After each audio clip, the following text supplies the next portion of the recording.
चूना, मिर्च, ये सब इस्तेमाल किया जाता है नई लड़की के लिए। Internal parts. अच्छा। मर जाए तो मर जाए। अगर मैं अच्छी होती दिखने में तो मैं इस जगह के लायक हो जाती। मुझे पढ़ने की जगह भी इसीलिए मुझे आजादी मिली क्योंकि मैं बदसूरत हूँ और इस धंधे के लायक नहीं। लड़कियां लग्जरी जुटाने के लिए जा रही हैं वो ये होटल्स में कि अच्छा मोबाइल चाहिए, बढ़िया ड्रेसेज अच्छी चाहिए, बढ़िया होटल्स में खाना खाने के लिए चाहिए, घूमने को चाहिए, उसके लिए पैसा जुटाना है। कि इसी उसके लिए एक अपॉइंट होता है ऑफिसर, रेस्क्यू ऑफिसर, और वो सबसे बड़ा दलाल होता है यहाँ का। मैंने कहा क्यों, यहाँ क्यों बात करनी है, बताओ। लड़की आई है बाजार में, मेरा नाम नहीं आना चाहिए, वहां पे है। और उसके बाद उस आदमी ने 37 लड़कियां निकलवाई, टैंकर चढ़ा दिया था पूरा गाड़ी पे।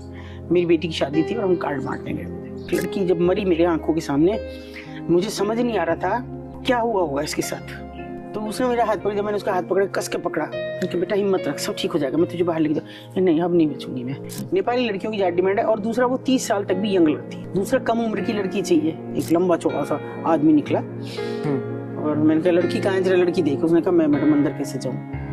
थोड़ी देर में लड़की आई, मुझे खटखट की आवाज आई, लड़की बैसाखी से चल रही थी। उन लोगों ने वहीं थूक रखा था, पान भी, गंदगी भी थूक रखा था, बलगम भी थूक रखा था, और इसके अलावा वहाँ कंडोम्स पड़े थे यूज्ड, और वो उनके बीच में ऐसे खाते। बहुत से तो ऐसे सैडिस्ट आते हैं कि जो घर में बीवियों से डरते हैं और बीवी के साथ वो नहीं कर सकते जो वो करना चाहते हैं, वो यहाँ क्या करते हैं, मारेंगे, पीटेंगे, काटेंगे बुरी तरह से, नोचेंगे।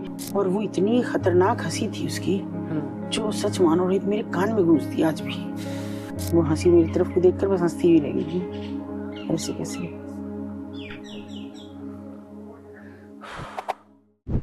हमारे साथ में आज जो मेहमान है वो है अतुल शर्मा मैम। नमस्कार। जो अलग ही नेक्स्ट लेवल पे काम कर रहे हैं। आपने सोचा भी नहीं होगा कि इस चीज के ऊपर भी एक एनजीओ के माध्यम से सोशल सर्विस है जो दी जा सकती है। मैम आपका बहुत बहुत स्वागत है झलको दिल्ली चैनल पर। Thank you.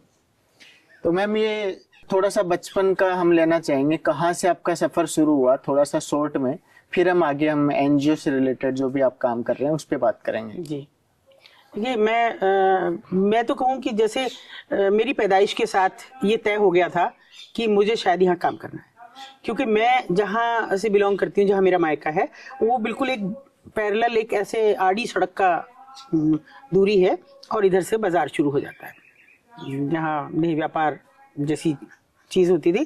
तो बचपन से हमें हिदायत थी, जो बड़े हुए, और उधर से स्कूल को जाना होता था। स्कूलिंग हमारी उधर से हुई कि लगातार ये कि भाई ऊपर नहीं देखना, ऊपर नहीं देखना, और हर लड़की को होता था, वो केवल मेरी बात नहीं है, हर लड़की को होता था। तो एक उत्सुकता जागती रही कि क्या है वहाँ ऐसा। फिर शायद ऊपर वाले को मंजूर था कि कोई लड़की हमको दिख गई उतरते हुए, और वो हमारे साथ पढ़ती थी, 8th क्लास की हमारी बात है ये। हमने उसको रोका और फिर उसके साथ वही जद्दोजहद की, जैसे अपनी अम्मा के साथ हम करते रहे, फिर उसके साथ की तू वहाँ क्यों, वहाँ तो खराब औरतें रहती हैं। तब उसने मुझे बताया कि हाँ खराब औरतें हैं हम। मतलब आप उस टाइम स्कूल टाइम में थे? स्कूल टाइम में। तब आपके साथ ऐसी घटना हुई? बिल्कुल, तब ये घटना हुई। इसीलिए मैंने कहा कि शायद तय हो गया था पैदा होने से पहले जी। और मैं बहुत ही पुरातन पंथी एक फैमिली से बिलोंग करती हूँ, और एक पुरातन पंथी ससुराल से भी बिलोंग करती हूँ, और देहात से हैं दोनों। तो बहुत वो थी, और क्योंकि उस समय छोटा सा शहर था, तो अगर हम ऊपर देख भी रहे, क्यूरियोसिटी है हर बच्चे के मन में, उसको जितना मना किया जाए, ऊपर देख भी रहे तो कोई बुलाता यहाँ आओ, किसकी बेटी हो, उनकी है जी, ऊपर क्यों देख रही हो, भले घर की लड़की, ऊपर नहीं देखो, चलो निकल जाओ। वो क्यूरियोसिटी बढ़ती चली गई। फिर वो लड़की हमें 8th क्लास में जब मैं पढ़ रही थी, तब वो मुझे मिली। मैंने उसको, वो कई दिन मुझसे मुँह छिपाती रही, लेकिन फिर भी मैंने उसे पकड़ ही लिया, और थोड़ा विद्रोही स्वभाव मेरे फादर का मुझ में गया। तो मैंने उनसे पूछा भी कि उस लड़की से कि भाई तुम वहाँ क्या कर रही हो, वहाँ तो बहुत खराब औरतें रहती हैं। मेरी अम्मा तो उस टाइम पे भी ये ज्ञान था? मेरी अम्मा रोज हर लड़की को उस मोहल्ले की, हाँ। क्योंकि इतना बताया, वहाँ खराब औरतें रहती, वहाँ नहीं देखना ऊपर। अच्छा, वहाँ नहीं देखना, वहाँ देखना ही नहीं, उस रास्ते से निकलोगे ऊपर नहीं देखना। और वही एकमात्र बाजार, उसी बाजार से सामान भी लाना, तब भी हिदायतें, बहुत हिदायतें थी। कौन से बाजार की बात? ये कबाड़ी बाजार है मेरठ में जी, उसकी मैं बात कर रही हूँ। हाँ। तो वो लड़की ने बताया कि देखो खराब औरतें तो हैं, पर मेरा भाग्य है कि मैं बदसूरत हूँ, और पैदाइशी एक पैर मेरा खराब है, पोलियोग्रस्त था उसका, बैसाखी से चलती थी, तो इसलिए मैं खुशकिस्मत हूँ। उसका कहना ये था। मुझे बड़ा अजीब लगा, इतनी छोटी उम्र में मैं कैसे समझूं उस बात को। तो उसने कहा कि अगर मैं अच्छी होती दिखने में तो मैं इस जगह के लायक हो जाती। मुझे पढ़ने की जगह भी इसीलिए मुझे आज़ादी मिली क्योंकि मैं बदसूरत हूँ और इस धंधे के लायक नहीं। समझ में तो तब भी नहीं आ रहा था, सब उतर गया कि किस धंधे के लायक। लेकिन जैसे अम्मा से हम लगातार पूछते क्या है, तो उनका कहना यह था कि वहाँ नाचना गाना करती हैं औरतें। फिर मैं कहती नाच गाना तो हमारी औरतें भी करती हैं, शादी होती है तो भी नाचती हैं औरतें, बहुओं को कहे ठेल ठेल के भेजा जाता है नाचो नाचो गाओ गाना, तब ऐसे क्यों। लेकिन वो उत्सुकता फिर धीरे से, क्योंकि अर्ली एज में हमारी शादी हुई, बच्चों में जल्दी बच्चे हो गए। आप इमेजिन नहीं करेंगे 21 साल तक मेरे तीनों बच्चे हो गए थे, मेरी एज 21 साल थी और तीनों बच्चे हो गए। लेकिन अभी ऊपर वाला शायद इंतजार कर रहा था कि कैसे इसको फिर से जगाया जाए। तो मेरे पड़ोस में मेरा बच्चा 1 महीने का था, मेरा बेटा, और मेरे पड़ोस में कोई महिला आके रही। यहां मैं टोक के एक बात कहूंगी, चूंकि मैं इसकी चर्चा कई बार कर चुकी हूं, तो अभी मेरे पास उन सज्जन का फोन आया जो काफी वृद्ध हो चुके हैं, जिनकी वजह से वो महिला थी। तो उन्होंने मुझे वो महिला मेरे बच्चे को खिलाने लगी, उसको बच्चे अच्छे नहीं थे, सुंदर सी थी, लेकिन मैं बहुत छोटी थी उससे, फिर भी वो दीदी बुलाती थी। तो एक गोविंदा कहती थी मेरे बच्चे को। तो मेरी सास को एतराज था कि इसके बच्चे नहीं है और तुम इसे बच्चा पकड़ा देती हो, हमें नहीं पता ये कौन है क्या है। तो वही फिर एक स्वभाव में थोड़ा, मैंने कहा माँ ऐसे मत कहो, उसको बच्चे नहीं है तो बच्चे खिलाने का नहीं है अधिकार। फिर वो मेरे 10 काम करती, मेरे मुझको नहलाना धुलाना, मेरे बच्चे को नहलाना धुलाना सब करती वो अच्छे से। फिर एक दिन किसी पल में उसने मुझे बताया कि वो एक दरोगा की बेटी थी और रंजिश में किसी ने 8-9 साल की उम्र में उसको उठा लिया, और बहुत ही रॉयल फैमिली की लड़की थी जिनके पास बड़ी जमीन जायदाद सब चीज थी, और गोरखपुर भेज दिया उसको। वहीं फिर वो धंधे में लग गई, और देखिए धंधे में लगने के बाद में अपना समझौता कर लिया कि कहाँ जाऊं। तब ऐसे में एक आदमी उसके पास उसके गांव का आता है, वो तो उसको पहचान गई क्योंकि छोटी थी तब पहचान रही थी, वो नहीं पहचान पाए बड़े होने की वजह से। तो उसने उनको चाचा जी बुलाया और चाचा जी बुला के कहा कि मैं फलाने की लड़की हूं। तो देखे नर पिशाच कितने हैं समाज में।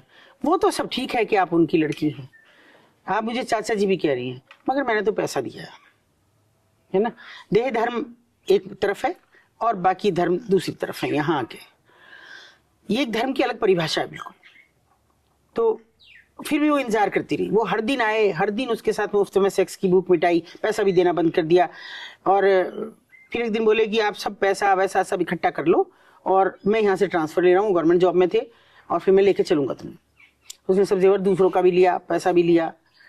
खूबसूरत थी तो उसके पास पैसा भी बहुत था, कस्टमर भी ज्यादा थे, और रात को निकल के मेरठ आ गई उसके साथ। तो आपको कैसे पता चला ये पूरी स्टोरी? उन्होंने खुद ने बताई मुझे, खुद ने एक बताई एक चीज? हाँ, एक एक चीज। जब वो मुझे बच्चा मेरा खिलाने लगी थी और मुझसे बहुत सद्भाव भी हो गया था, तो उसने मुझे एक एक बात बताई। अभी मेरा फिर वही मुझे लगा कि नहीं ये गलत हो रहा है, ये तो इसको घर जाना चाहिए।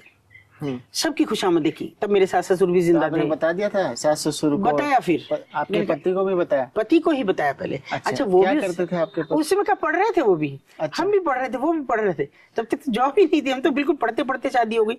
अच्छा। तो बोले कि ठीक है। मैंने उनकी बहुत खुशामद की, चलो इसके घर पहुंचा के आते हैं। उसने कैसे उन्होंने अपने माँ बाप को कन्विंस किया, कैसे नहीं मुझे नहीं मालूम, लेकिन उनके फादर गए, वो गए, उनके एक ताऊजी थे वो गए, हम सब उनके घर गए।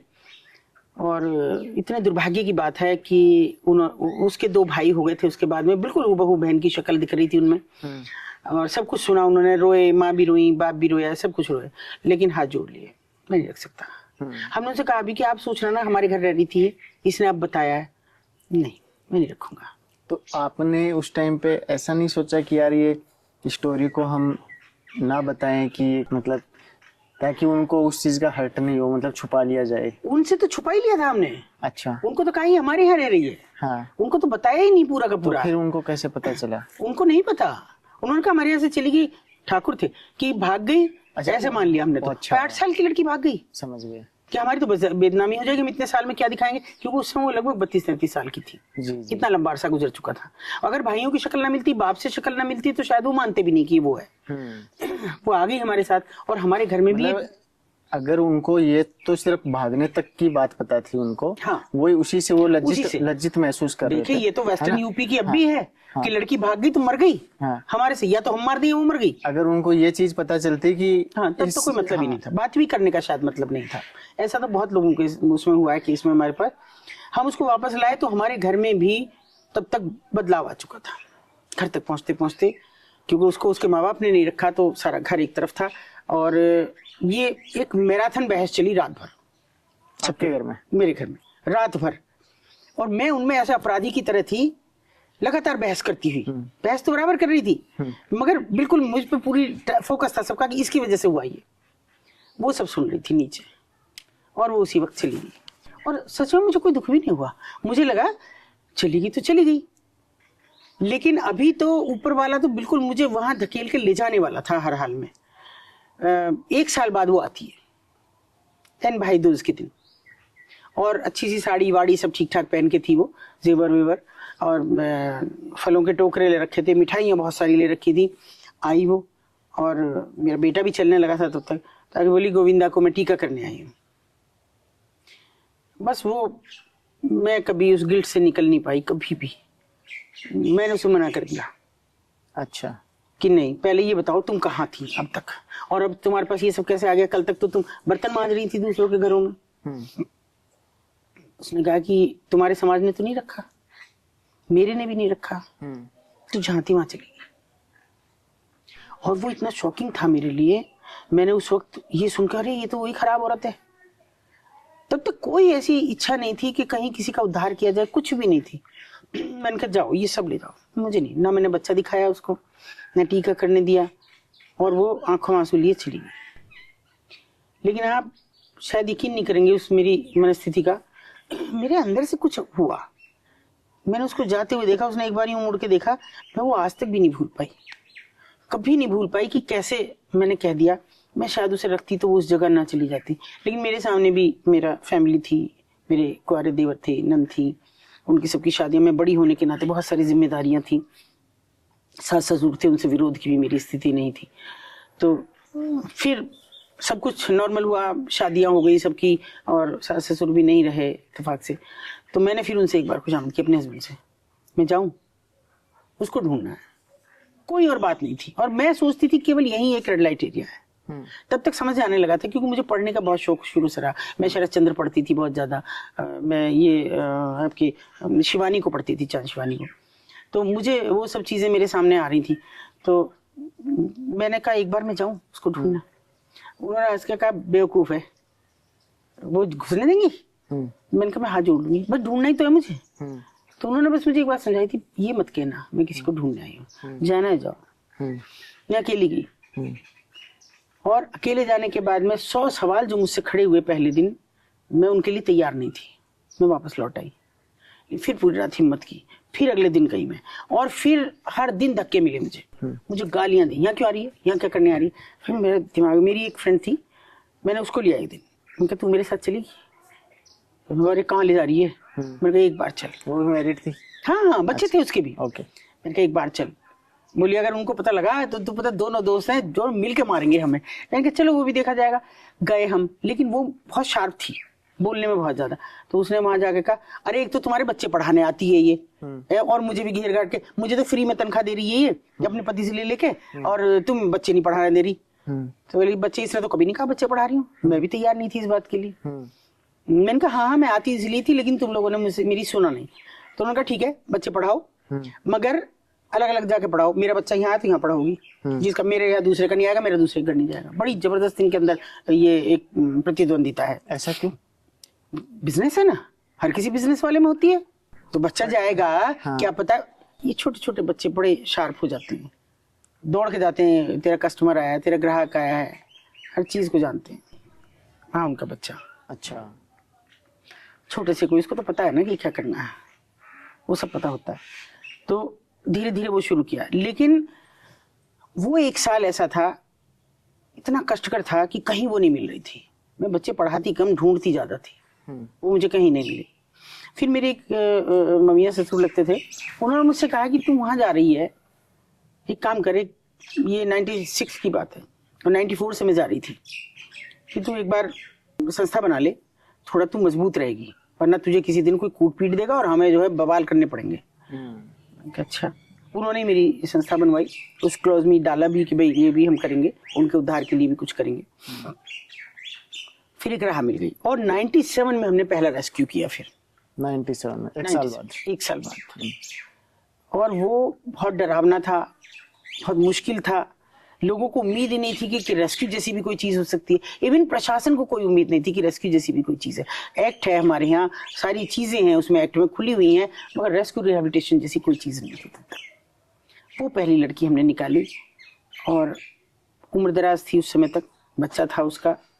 यहाँ की कड़वी सच्चाई ये भी है कि बच्चा हो जाने देते हैं जब नई लड़की आती है कोई बाहरी।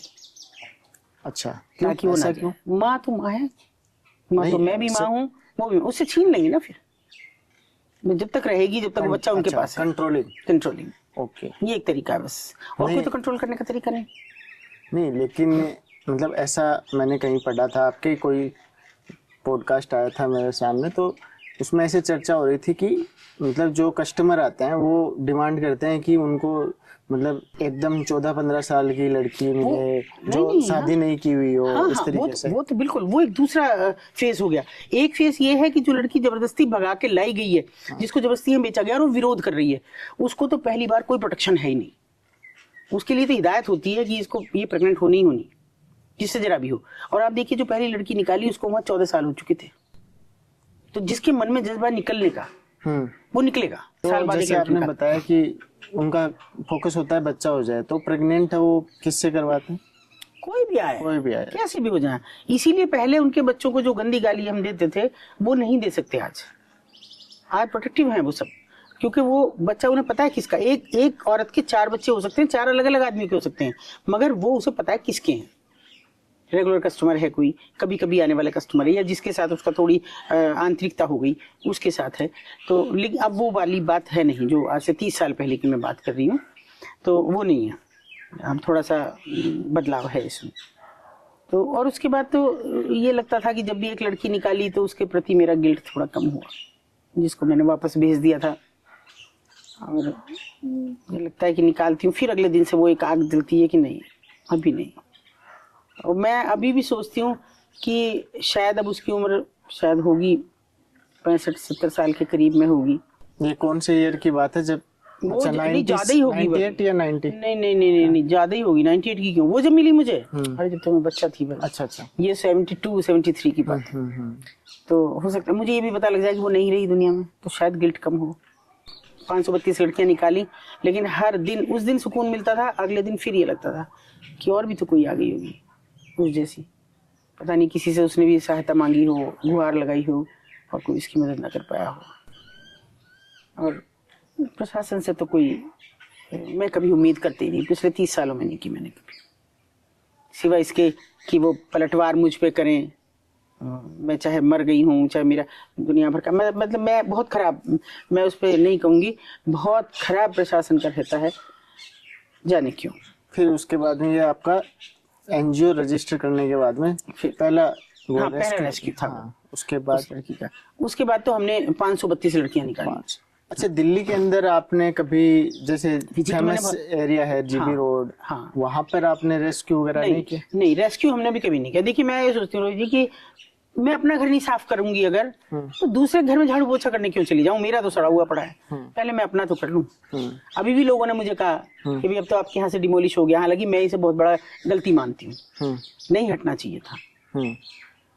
क्योंकि वो कहाँ गई होंगी, मर थोड़ी गई, सभी तो बसी होंगी नहीं, सबके घर बाहर थे इधर उधर, वहां हो रहा होगा।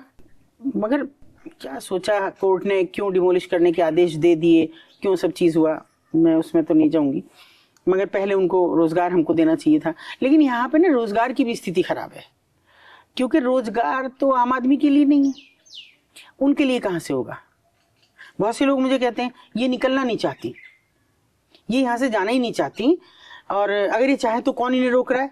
ठीक है, बाहर जाके क्या करेंगी, भीख मांगेंगी। मैंने बहुत लोगों से कहा जो यहाँ के बहुत मौजूद आदमी थे कि मैं एक लड़की निकालती हूँ, आप अपने घर झाड़ू पोछे पर रख लो, ऐसे भी तो आप मेड रखते हो, एक रख लो। लेकिन इसमें एक ये भी स्थिति है कि झाड़ू पोछे में कोई इतना पैसा देगा नहीं, ना दे। आप उसे इज्जत सम्मान देने की जब बात कह रहे हैं कि वो निकलना नहीं चाहती, मैं कह रही हूँ मैं निकाल रही हूँ, आप रखिए झाड़ू पोछा लगवाइए। आपकी बीवी, आपकी बहन, आपकी माँ आप पे नजर रखेंगी हर समय। मेरे पति को तो नहीं, आपको नहीं वो टारगेट करेंगी, उसको करेंगी, मेरे पति को तो नहीं देख रही। माँ कहेगी मेरे बेटे को तो नहीं फुसला रही, क्योंकि तो खराब औरतें हैं और मुझे एतराज है उन्हें खराब कहने से। बिल्कुल।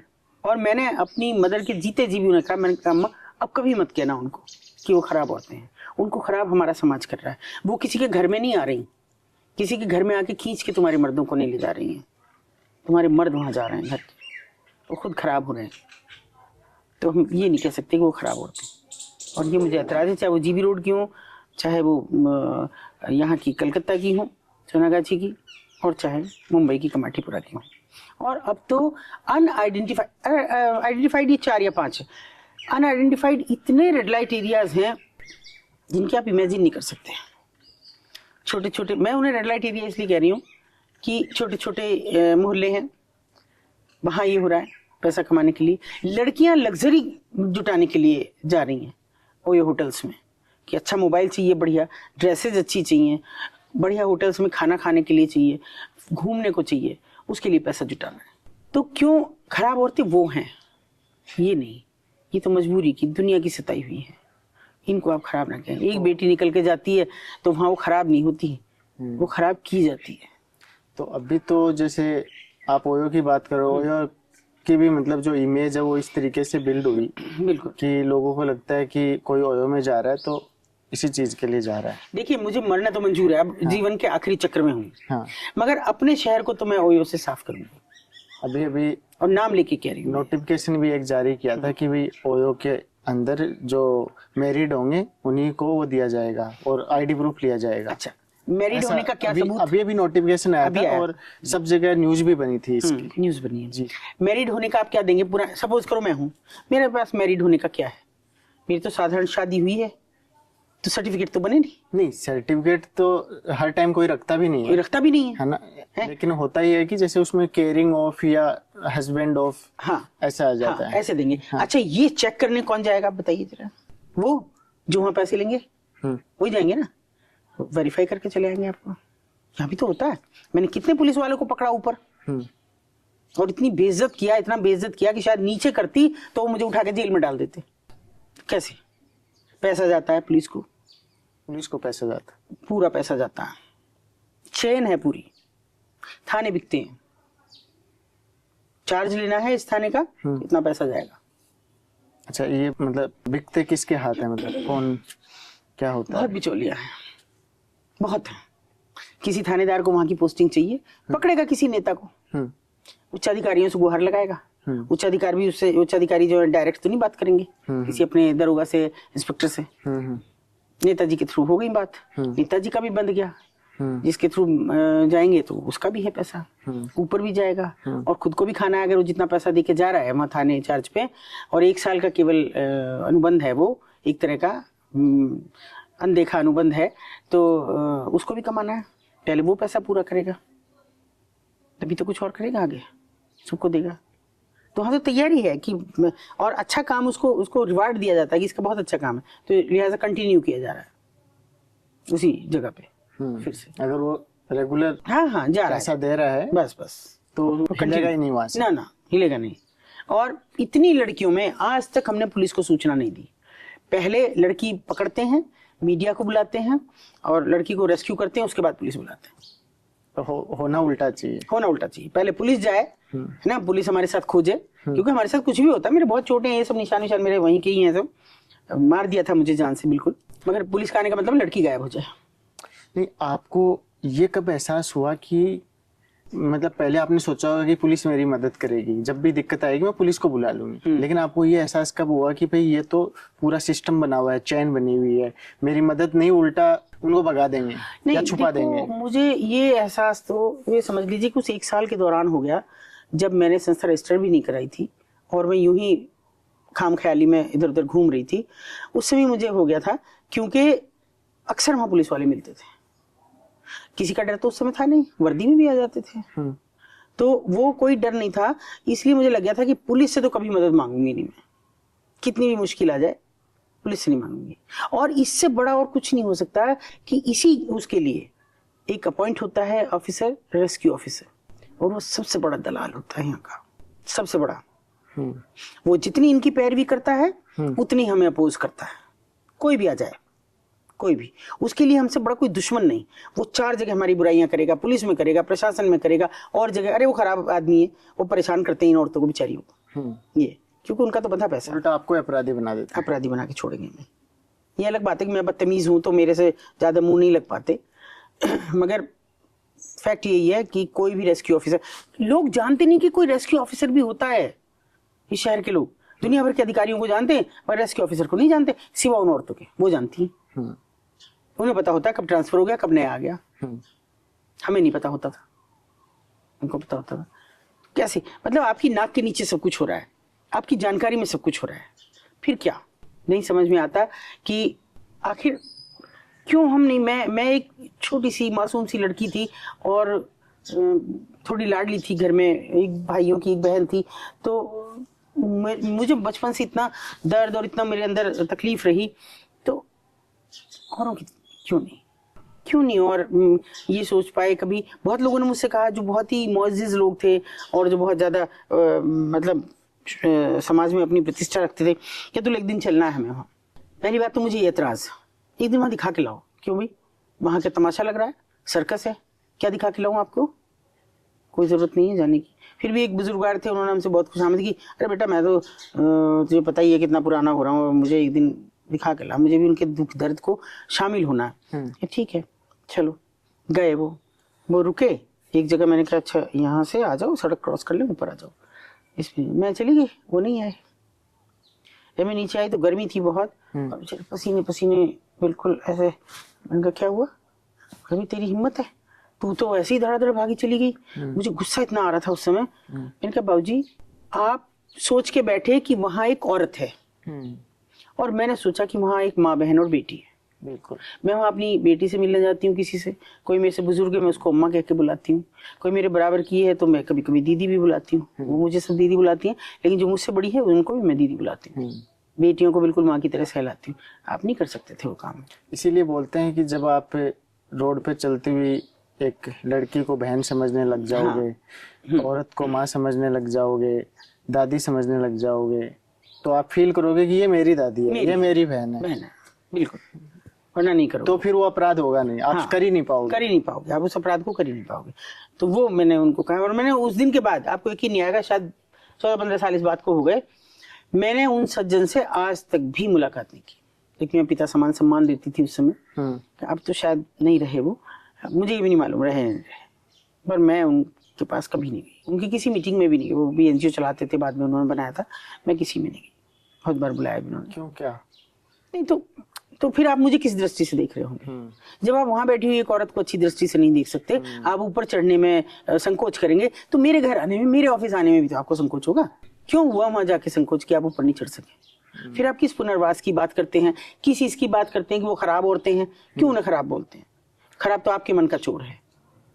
एक जैसे सबसे बड़ी समस्या ये आती है कि जब भी आप कोई भी मतलब चीज लेके आगे बढ़ते हैं, जैसे आप आगे बढ़े कि भाई मेरे को रेस्क्यू करना है। हाँ, अब इसमें पुलिस सिस्टम जैसे मान लो मिला हुआ है, पूरा दलाल है बीच में, वो मिले हुए हैं, ठीक है। तो ऐसी स्थिति में क्या होता है कि जो ईमानदार आदमी होता है उसी को मार्केट में ऐसे प्रचारित कर दिया जाता है कि ये भी दलाली का काम करने लगा।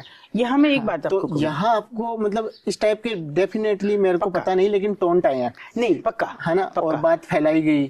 ठीक है, फिर आपको परिवार के किसी सदस्य से पता चला, ठीक है, तो फिर आपको कितना मतलब कैसा लगा होगा कि यार नहीं, ये मतलब, तो नहीं हुआ, मैं तो क्या अच्छाई करने के लिए चली थी और उल्टा मेरे को ही किस तरीके से नहीं। उसमें मैंने ना पता नहीं, शुरू से शायद मेरे दिमाग ने थोड़ा काम किया, मैंने शुरू से मीडिया को साथ रखा, और थैंक गॉड मीडिया ने मेरा इतना सपोर्ट किया कि वो लिखा जो एक्चुअल में हुआ।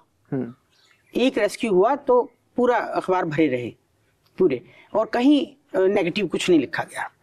कभी आज तक किसी ने ये नहीं लिखा कि वो वहां पे उन पे ये इल्जाम लगाया गया, किसी ने नहीं कहा, और यही शायद कारण रहा। और दूसरी बात ये कि एक इतने छोटे से गांव से निकल के उस जगह जाना और बिना दाग के वापस आना, ये मेंटेन करना भी एक, मैं सोचती हूँ कि इसके लिए मैं खुद को साधुवाद देती हूँ, क्योंकि छोटे छोटे मेरे बच्चे, उनको छोड़ के मैं निकली, और ऊपर वाले की शायद कृपा रही, कि उन बच्चियों की कृपा रही जिनको निकाला, कि मेरे वेल सेटल्ड बच्चे हैं, मेरा बेटा देश दुनिया में जाना जाता है। तो मुझे वो कभी उन्होंने रोका भी नहीं, ना मेरे पति ने ना मेरे बच्चों ने कभी मुझ पे ये नहीं लगाया छोड़ो इसे। मेरे भाइयों ने भी, मैं काफी टाइम तक अपने भाइयों के पास नहीं गई, उनको लगा ये काम मिला। मत कहो बहनों में, अरे ऐसा कौन है जो यहाँ नहीं जानता कि तू हमारी बहन है। 2 कदम पे ये बाजार, 2 कदम पे हमारा घर है। तो मैंने कहा मत कहो आती जाती ही नहीं हमारे घर। मैंने जाना छोड़ दिया, 6-7 साल बिल्कुल नहीं गई। फिर मेरी भतीजी की शादी थी, स्वाभाविक है उनको आना पड़ा। मैं थोड़े ना नुक्कड़ के बाद चली गई। मगर देखिए उनको भी लगा होगा कि कहीं से बदनामी तो आई नहीं, कहीं से किसी ने कोई गलत बात तो कही नहीं। क्योंकि मैं अगर बाजार से, क्योंकि हमारा वही बाजार है, मैं उस बाजार से निकल के भी आ रही हूँ तो कोई खिड़की पे खड़ी है, मुझे कभी संकोच नहीं हुआ। किसी ने अगर नमस्ते की तो भी मैंने उसको आशीर्वाद दिया नीचे से, कभी मैंने संकोच नहीं किया। हाँ इतना होने लगा था कि अगर लड़कियां खड़ी हैं तो और मालकिन है तो कहती वो जा रही नीचे, जल्दी बंद कर, दरवाजा बंद करके पीछे हो जाओ। तो खिड़कियां जरूर बंद कर। हाँ कुछ ही समझ लो उसे कुछ भी समझ लो कि नई लड़की उनकी निगाह में आई तो अभी आके दंदन आके तुमसे 4 सवाल करेंगी। मेरी आत्मीयता बहुत रही सब लोगों से, मगर इतनी भी नहीं रही कि मैं लड़की रेस्क्यू ना करूं उनके यहाँ से। वो ये उम्मीद नहीं कर सकती थी कि मेरे यहाँ अगर लड़की आ गई तो वो मुझे छोड़ देंगी, ये नहीं कर सकती थी मुझसे। तो अब जैसे आप रेस्क्यू करते थे तो आपको मतलब पता कैसे चलता था कि यहाँ पे एक लड़की आई है जो बाहर निकलना चाहती है? पता नहीं क्यों, मैं अगर सारी बातों में यही कहूँ कि ऊपर वाले ने मेरा साथ दिया बहुत ज्यादा। अगर मुझे वहां डाला, जैसे मैं एक रिसेंट की बात से शुरू करूंगी कि एक जो वहां का कुख्यात था वो तो मेरे पे लगातार मुकदमे करा रहा था, लगातार वो खारिज हो रहे थे, लगातार फिर मतलब मुझे जान से मारने की कोशिश भी कर रहा था। एक दिन वो उतर के आ रहा था और मैं ऐसी पैदल वहां से निकल के जा रही थी। तो मतलब पता नहीं आप शहर की शायद बसाहट तो नहीं जानते होंगे, थोड़ा इस तरह का बसा हुआ है कि आप किसी भी गली से निकलो वहीं पहुंचोगे। मैं निकल के जा रही थी बीच बाजार से, तो वो उतरा और जैसे उसकी मेरी निगाह मिली, जो कि मैं उससे कोई बोलती नहीं थी, तो मैंने उसके कंधे पर, उसने नमस्ते करी, मैंने उसके कंधे पर हाथ रख के कहा कि मान जा, बहुत हो गया। बस ऐसे कह के उसने मेरी बात का जवाब नहीं दिया। रिक्शा बुलाई, बैठो, कहाँ जाओगी, घर पे कि ऑफिस? अरे मैंने कहा ऑफिस जाऊंगी अभी तो, बैठ जाओ। उसको 20 रुपए दिए, छोड़ के आ। मैंने कहा मैं अपने आप दे दूंगी। नहीं अब जाओ, चली आई मैं। और मेरे आने से पहले मेरे ऑफिस था वो पर्सन। हाँ, मैं रिक्शा से आई, वो स्कूटी से मोटरसाइकिल से आ गया। मैंने कहा क्यों, यहाँ क्यों? बात करनी है, बताओ। लड़की आई है बाजार में, मेरा नाम नहीं आना चाहिए, वहां पे है। और उसके बाद उस आदमी ने 37 लड़कियां निकलवाई। और जो पहले कुख्यात था, उसी दिन मेरी उसकी बहुत लंबी बातचीत हुई। मैंने कहा ये समझ ले भाई कि यही नहीं, वहां भी देना जवाब। ओवरऑल आपने हृदय परिवर्तन कर दिया। हृदय परिवर्तन हुआ उसका। हालांकि उस वक्त नहीं हुआ, उस वक्त तो उसके बाद उसने मेरा जो एक्सीडेंट कराया। अच्छा, एक्सीडेंट भी करवाया? मर गए थे उसमें हम और हमारे एक साथी थे, संस्था के प्रेसिडेंट भी हुआ करते थे। मर गए थे बिल्कुल। कैसे लोग लाए हमें नहीं मालूम। मेरी बेटी की शादी थी इस लेवल। मेरी बेटी, टैंकर चढ़ा दिया था पूरा गाड़ी पे। मेरी बेटी की शादी थी और हम कार्ड बांटने गए हुए थे। हमें लग रहा था यहीं से एहसास हो रहा था कोई हमारे फॉलो कर रहा है, लेकिन वहां जाके कहा, ये भी पता था इस आदमी को कि हम यहाँ से मुड़ेंगे, यहाँ से लगभग 30 किलोमीटर दूर जाके, ये भी उसको पता था। और वहां दूध का टैंकर खड़ा था, तो उन्होंने एक गाड़ी चलाते हुए और एकदम मुझे ऐसे करा नीचे। बस इतना मुझे याद है, फिर मुझे याद नहीं। खुद वो डैमेज है, आज भी बहुत विपरीत परिस्थिति में है, चल फिर भी नहीं पाते ज्यादा। फिर आपको कौन लाया? पता नहीं कब, कितने दिनों बाद में आपको पता? मेरे को तो आगे था 3-4 दिन बाद, लेकिन वो 6 महीने कोमा में रहे। 6 महीने? हाँ, उनका परिवार को बुला लिया था, वो सब जगह जगह लेके गए। तो मुझे 3 दिन बाद मेरे स्टाफ के भी बैठे थे, तो उन्होंने मुझे कहा कि वो आया था फिर से। हाँ, मैंने कहा क्यों आया था? पता नहीं क्या रहा था, मुझे माफी मांगनी है। ठीक, तो मैं घर आ गई और मैं जाते वहाँ बैठक में ही रहती थी क्योंकि लोग आना जाना रहता था। वो मुझे फिर कहा, लड़के ने, एक लड़का था, कि मैं वो आया हुआ है बाहर। मैंने कहा घर तक आ गया, ये अच्छा नहीं है, पर चलो मैं अपने घर को दूर रखती हूँ इस सब चीज़ों से। वो आ गया अंदर, आके उसने कहा मुझसे गलती होगी बहुत बड़ी। मैंने कहा क्या गलती होगी? मैं नहीं कराया वो एक्सीडेंट, तुम मेरे खिलाफ एक मुकदमा लिखाओ। मैंने कहा तूने मान लिया, तेरी आत्मा ने मान लिया, मैं कोई मुकदमा लिखाऊंगी, छोड़ दे। तेरा मुकदमा ये है कि बाज आ जा, बस। तो उसने एक धागा निकाला, ये मुझे बांध दो। मैंने कहा क्यों? बोले समझ लो कि मैं नहीं जानता कि रक्षाबंधन के क्या नॉर्म्स होते हैं, क्या चीज होती है। वो मुस्लिम थे, मुझे बांध दिए, आज के बाद तुम्हारी सुरक्षा का भार मेरा। मैंने बांध दिया और उसके बाद जब तक वो जीवित रहा मैंने उसको राखी बांधी और उसने मुझसे बहुत सारी 37 लड़कियां निकल गई उसी की सूचना पे। इसके अलावा हमारे स्टेक होल्डर्स होते हैं, ठेले वाले, चाय वाले, रिक्शा वाले जो वहाँ लड़की लेके आते हैं। स्टेशन पे आप किसी को भी कह दो कि कबाड़ी बाजार जाना, कोई लड़की आए अकेली, ये कबाड़ी बाजार छोड़ना, छोड़ देगा। नहीं पूछेगा कहाँ जाना है, किसके जाना है, छोड़ देगा। तो उन रिक्शे वालों का वहाँ गड़ी साज और मतलब ऐसे लोग जो नीचे हैं, जो छोटे मतलब ठेले वाले, फल वाले, सब्जी वाले, वो बड़े दुकानदार नहीं, बड़े दुकानदारों के अंदर उतरी हुई है सबके यहाँ अब तक। अच्छा, बड़े दुकानदार भी उसमें घुसे हुए हैं। और एक उसकी रस्सी की बनी हुई लेडर, रेड हो, लड़की उतर जाएगी दुकान में, पर जू का जू। मतलब दुकानदारों के नीचे। हाँ। और कौन सी दुकानदारों में? जो नीचे हैं सब, ऊपर अच्छा। है बाजार। ओके ओके, उन्हीं की तो है वो सब, दुकानदारों के मकान ही उनके हैं। अच्छा, उन्हीं ने ही ऊपर रेंट पे दिया हुआ है, रेंट पे, और नीचे दुकानें चलती हैं, नॉर्मल दुकानें। हाँ, कुछ लोगों की अपनी भी संपत्ति है कि उन्होंने खुद खरीद ली फिर बाद में, और बाकी अच्छा, तो दुकानों के अंदर नीचे नीचे पूरा गुफा बना के रखता हाँ, है। नहीं दुकान है पूरी नीचे। हाँ। बस वो जैसे ये फर्श है, इस पे एक पत्थर कटा हुआ है, आपको तो नहीं दिखाएगा क्योंकि इस पे कालीन या कुछ पड़ा हुआ है, उससे उतार दी पत्थर, वहीं का जमा के ऊपर से कालीन डाल दी, नीचे दुकान में से निकल के सड़क पे चली गई लड़की। हम कैसे पहचानेंगे ये ऊपर बाजार की है? छेड़ भी नहीं सकते नीचे, कैसे साबित करेंगे कि बाजार से आई है? राइट। फिर उनकी होगी। पीछे आपचक समझते हैं? आपचक नहीं, पुराना एक सिस्टम होता था, इस मेरठ का है वो सिस्टम सारा, कि ये आगे बिल्डिंग बनी हुई है, इनके पीछे नाले हैं और जो पानी गिरता है पीछे की तरफ, आगे नहीं, बिल्कुल आगे नहीं, जो पीछे गिरता है वो आपचक है। छोटी छोटी गलियां होती हैं। हाँ। उस तरफ के मकानों की भी, इस तरफ के मकानों की, उसमें जाएगी और सीधे नाले में मिल जाएगी, तो वहां से उतर जाती हैं लड़कियां। हाँ, वो छोटी गलियां शहरों में भी होती हैं, जैसे 10 फुट की गली हाँ, दे दी, 5 फुट की दे दी, वेंटिलेशन के लिए। हाँ, वेंटिलेशन के लिए दे दी और उसमें नाली उतार दी सारी, इस तरह का। तो वहां से उतार देते हैं लड़कियों। तो कैसे आप मतलब आइडेंटिफाई करेंगे जब वो लड़की नीचे उतर गई? वो तो संभव ही नहीं है। फिर आप बोल भी नहीं सकते। नहीं, बोल भी नहीं सकते। गलत को बोल दिया तो उल्टा आपको फील होगा कि यार मैंने किसी पे कैसे इल्जाम लगा दिया। और जितने भी ये ठेले वाले, रिक्शे वाले, ये सब, ये धीरे धीरे समझने लगे थे। शुरू में तो नहीं किसी ने किया, देखते रहते थे बस यूं। जब भी मैं निकालूं तो मेरा एक था, लेकिन अगर मैंने किसी रिक्शा वाले को खड़ा हुआ देख लिया और वो देख रहा है, मैंने कहा सारी जिंदगी खड़े हुए देखना भाई, इंतजार करना कि कोई अपनी आए यहाँ। ये मैं जरूर करती थी, इतना ताना मार के जरूर निकलती थी। ये ठेले वालों से, फल वालों से, मैंने कहा इन बड़े लोगों की इंतजार कर रहे हो, ये ना आएंगे कभी सामने, उठ जाओ, खड़े हो जाओ। तो मुझे देते थे वो सूचना, ऐसा नहीं है कि नहीं देते। और उन्हीं की बदौलत में निकाल सकी इतनी लड़कियां। और कुछ हमें खुद भी, हमारा एक अपना टेक्निकल भी था पार्ट कि हम लोग टच थेरेपी करते हैं। ऐसे कि मान लो मैं यहाँ बैठी हूँ, लड़कियां नीचे बैठी हैं, सामने बेंच पे बैठी हैं, वो हमें देखती नहीं है, इधर उधर उस पर खड़ी हो गई खिड़की पे, फिर आके बैठ गई, कोई कस्टमर नहीं दिखा।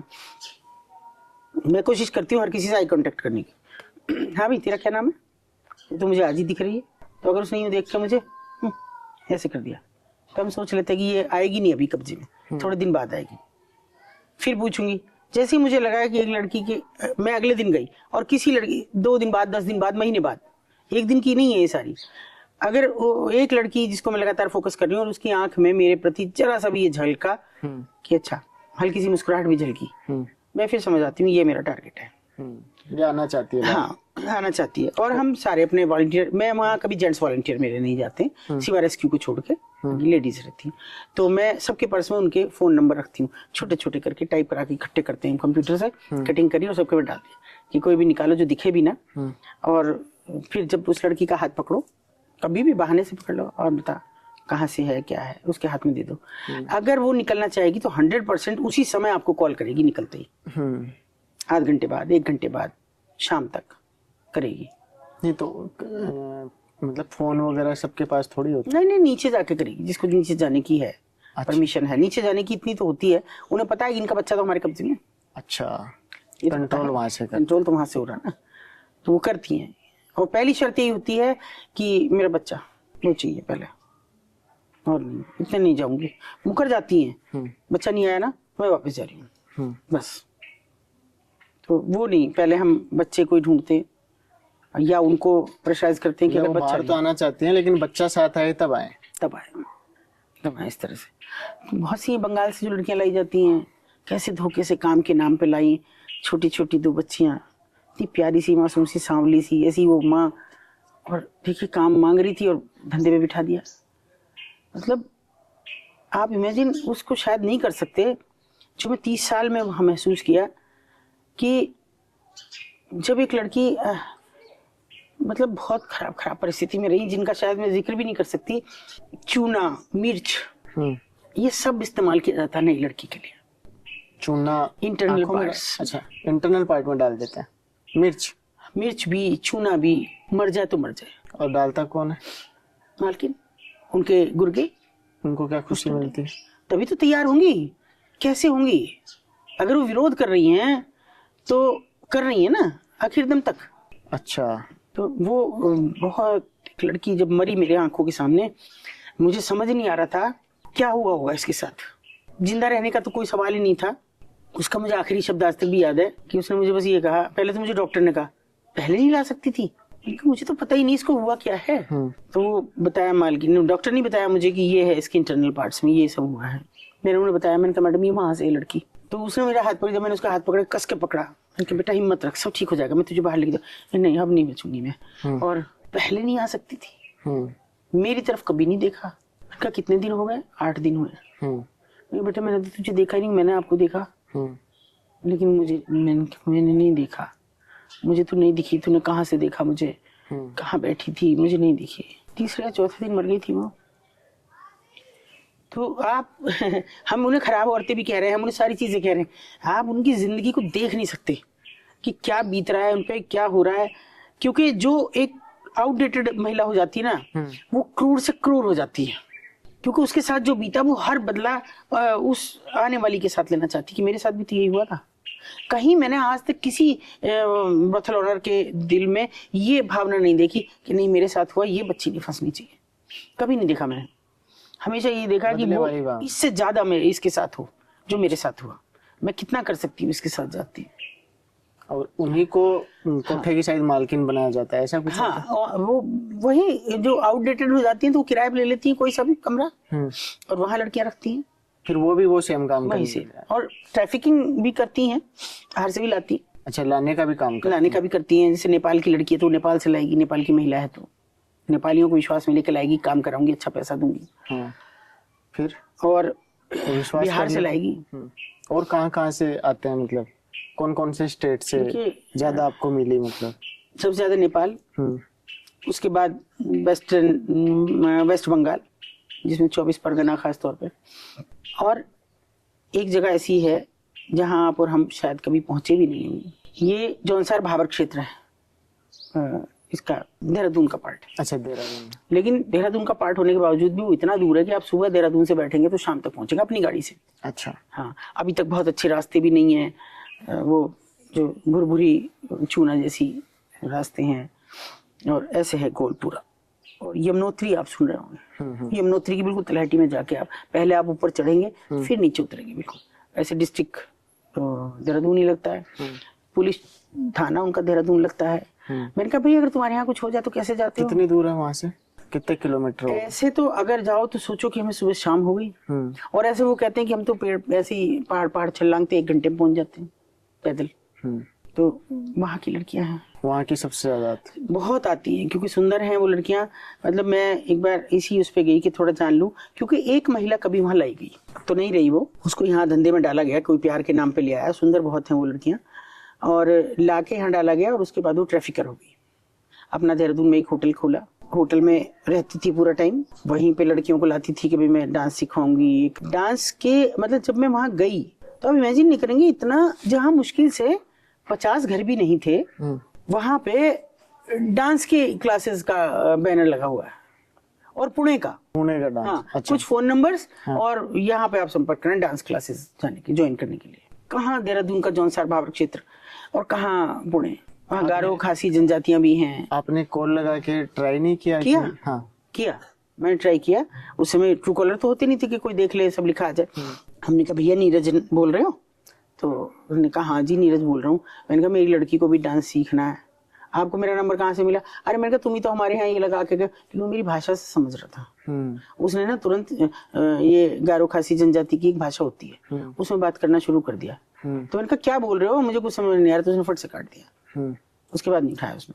तो इसका मतलब वो उन्हीं के बीच का है, वहाँ जनजातियां हैं कुछ। तो जैसे एक तो ये वो अलग क्लू हो गया कि भाई डांस के लिए और क्या लालच दिया जाता है? और लालच वहाँ ये देखिए काम का, क्योंकि एक बिल्कुल अजीब अजीब था वहां पे। जैसे ये पूरा बस एक ही गांव क्या है, ये पूरा एक रास्ता है। ऐसा समझ लो जैसे मेरी पूरी गली वहां से वहां तक बस ये रास्ता है। आप एंटर करेंगे, आगे की तरफ आपको ठाकुर और ब्राह्मणों के मकान है, अच्छे बन रहे हैं, पक्के, साफ सुथरे, ठीक ठाक, बहुत बड़े भी नहीं तो बहुत छोटे भी नहीं। उसके जस्ट पीछे एससी और मतलब उनके छोटे से और खराब स्थिति, बाहर वो धो रही है पत्थर पे बैठ के, कपड़े भी वहीं धो रही हैं, वहीं एक वो बना रखा है ऊटा जैसा, उसी में टॉयलेट बाथरूम जाने का है। मतलब कोई उनके पास वो नहीं थी। उन लड़कियों को टारगेट किया जाता, ब्राह्मण और ठाकुरों की नहीं। वहां जाके इतनी दूर जाति का इतना विभेद था वहां पे कि अजीब मुझे लगा। हालांकि बसपा के झंडे भी लगे हुए थे, फोटो भी मायावती जी के लगे हुए थे, लेकिन ये अजीब बात थी कि बिल्कुल डिफरेंट था, उनसे कोई लेना देना नहीं उनका। और वो लड़कियां यहाँ आ रही थी, कुछ जनजातियों की लड़कियां भी थी। गारो खासी है, बहुत खूबसूरत है, उनकी एक लड़की भी यहाँ एड्स से मर गई थी। वो लगातार आ रही हैं। अभी तो कहाँ जा रही होंगी पता नहीं। उनके अलावा फिर और कौन सा स्टेट है? नेपाल तो हो ही गया स्टेट। बिहार से बहुत लड़कियां काम के नाम पे जिन्हें ला रहे हैं, वो दिल्ली जॉब प्लेसमेंट एजेंसीज में आती है, सो कॉल्ड एजेंसीज। अच्छा। हाँ, और उसके बाद उन लड़कियों को जब यहाँ भेजा जाता है, यहाँ घरों में भी उनको भेजा, उनके साथ घरों में भी बहुत जाती हैं, केवल यही नहीं, मैंने बहुत लड़कियां निकाली हैं। इतना हालात खराब हैं उन लड़कियों के।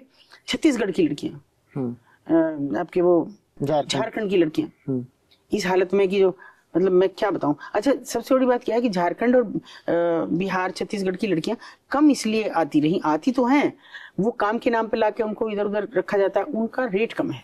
अच्छा, उनका यहाँ रेट कम है, इसलिए थोड़ी सांवली है, डिमांड भी कम है उनकी। नेपाली लड़कियों की ज्यादा डिमांड है, और दूसरा वो 30 साल तक भी यंग लगती है। नेपाली इसका कम फेस पे वो होता है, और गोरी चिट्टी हैं, अच्छी लग रही हैं, तो वो कस्टमर को चाहिए। दूसरा कम उम्र की लड़की चाहिए, तो कम उम्र की, चाहे वो झारखंड की हो, बिहार की हो, कैसी भी हो, वो आप ला सकते हैं, वो आ रही है। मगर मुझे सबसे बड़ी बात इसमें जो खराब लगती है, राजस्थान का नहीं है क्या? नहीं, राजस्थान की तो वो खुद ही है, राजस्थान के बेड़िया ही हैं वो, उन्हीं की तो पूरा ग्वालियर जहाँ यहाँ होल्ड कर रखा है, पूरा अजमेर होल्ड कर रखा है, जयपुर, जोधपुर, और आपका यहाँ आ जाओ तो आगरा, ये बिल्कुल ऐसा इनका कब्जा है वहाँ, ये कोठा मालकिन है सारी।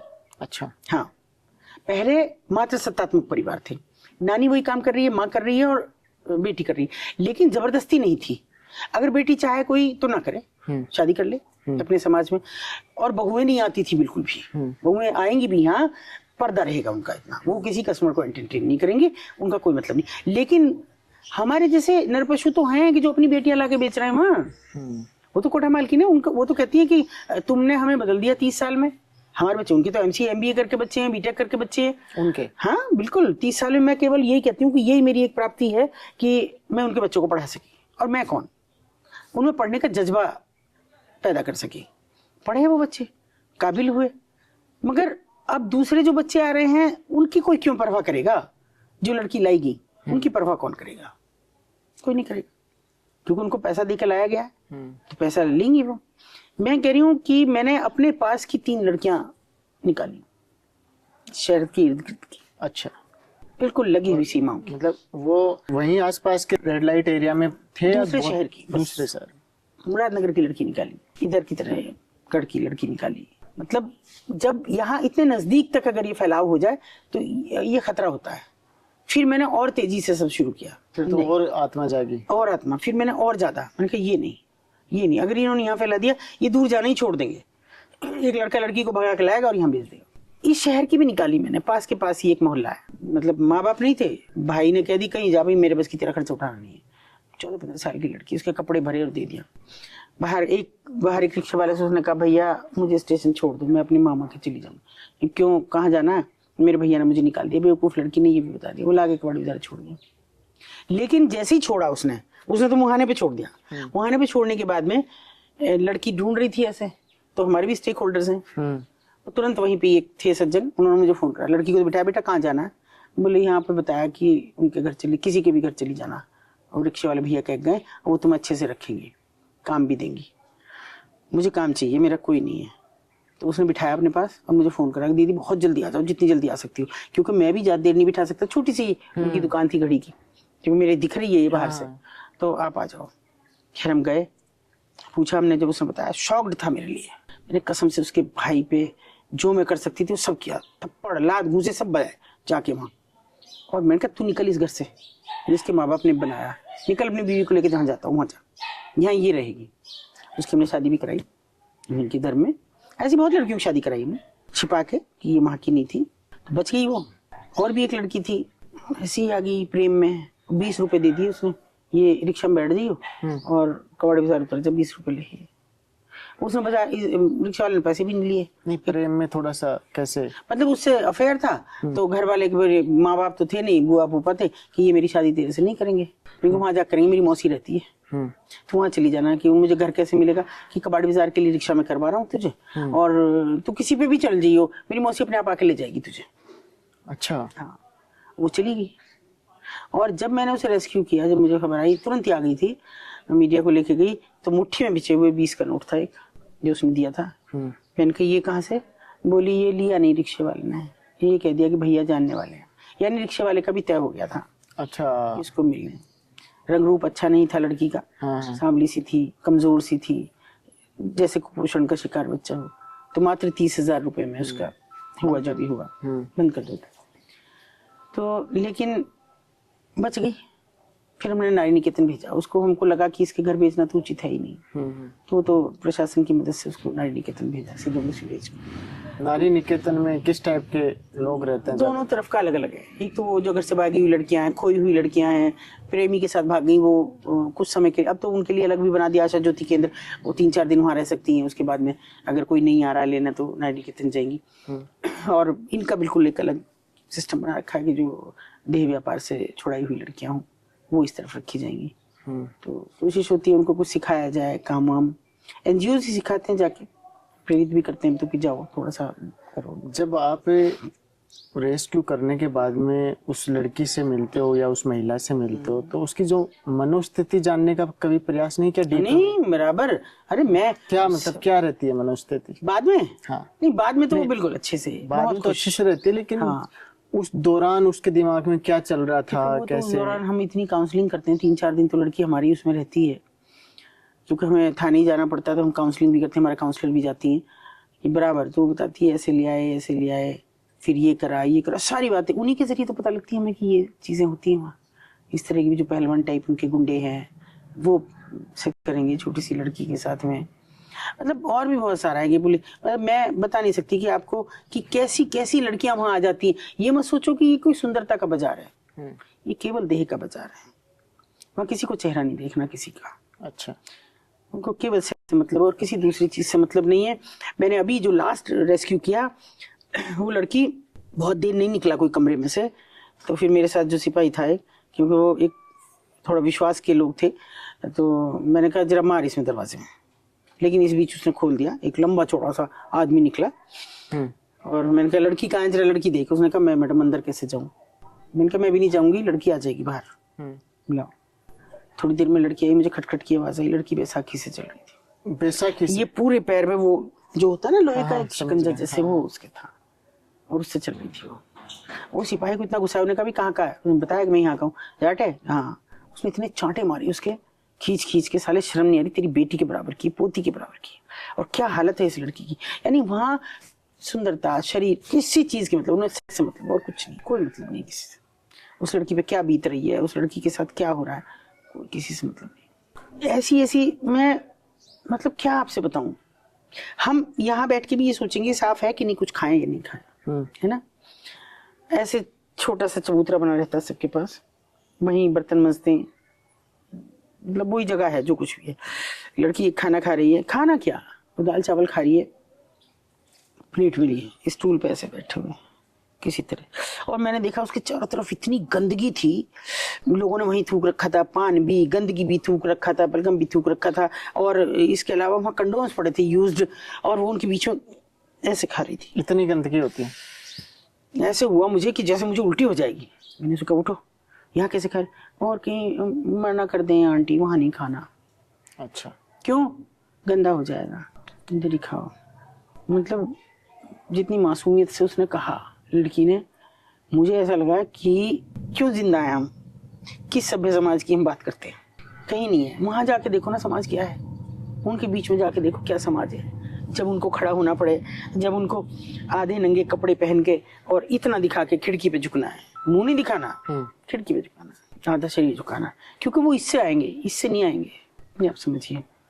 अच्छा, इसीलिए हाँ, जैसे हम हाँ, जीबी रोड में दिल्ली में जो मार्केट है, हार्डवेयर का मार्केट है, हाँ, उधर उसके ऊपर जो भी मकान बने हुए हैं वहाँ ऐसे ही हाँ, वहाँ तो मतलब ऐसा है कि दिन के अंदर भी हाँ, मतलब झांकते रहते हैं। यहाँ भी, हाँ, यहाँ भी, यहाँ ऐसे नहीं, यहाँ भी है वही हालत।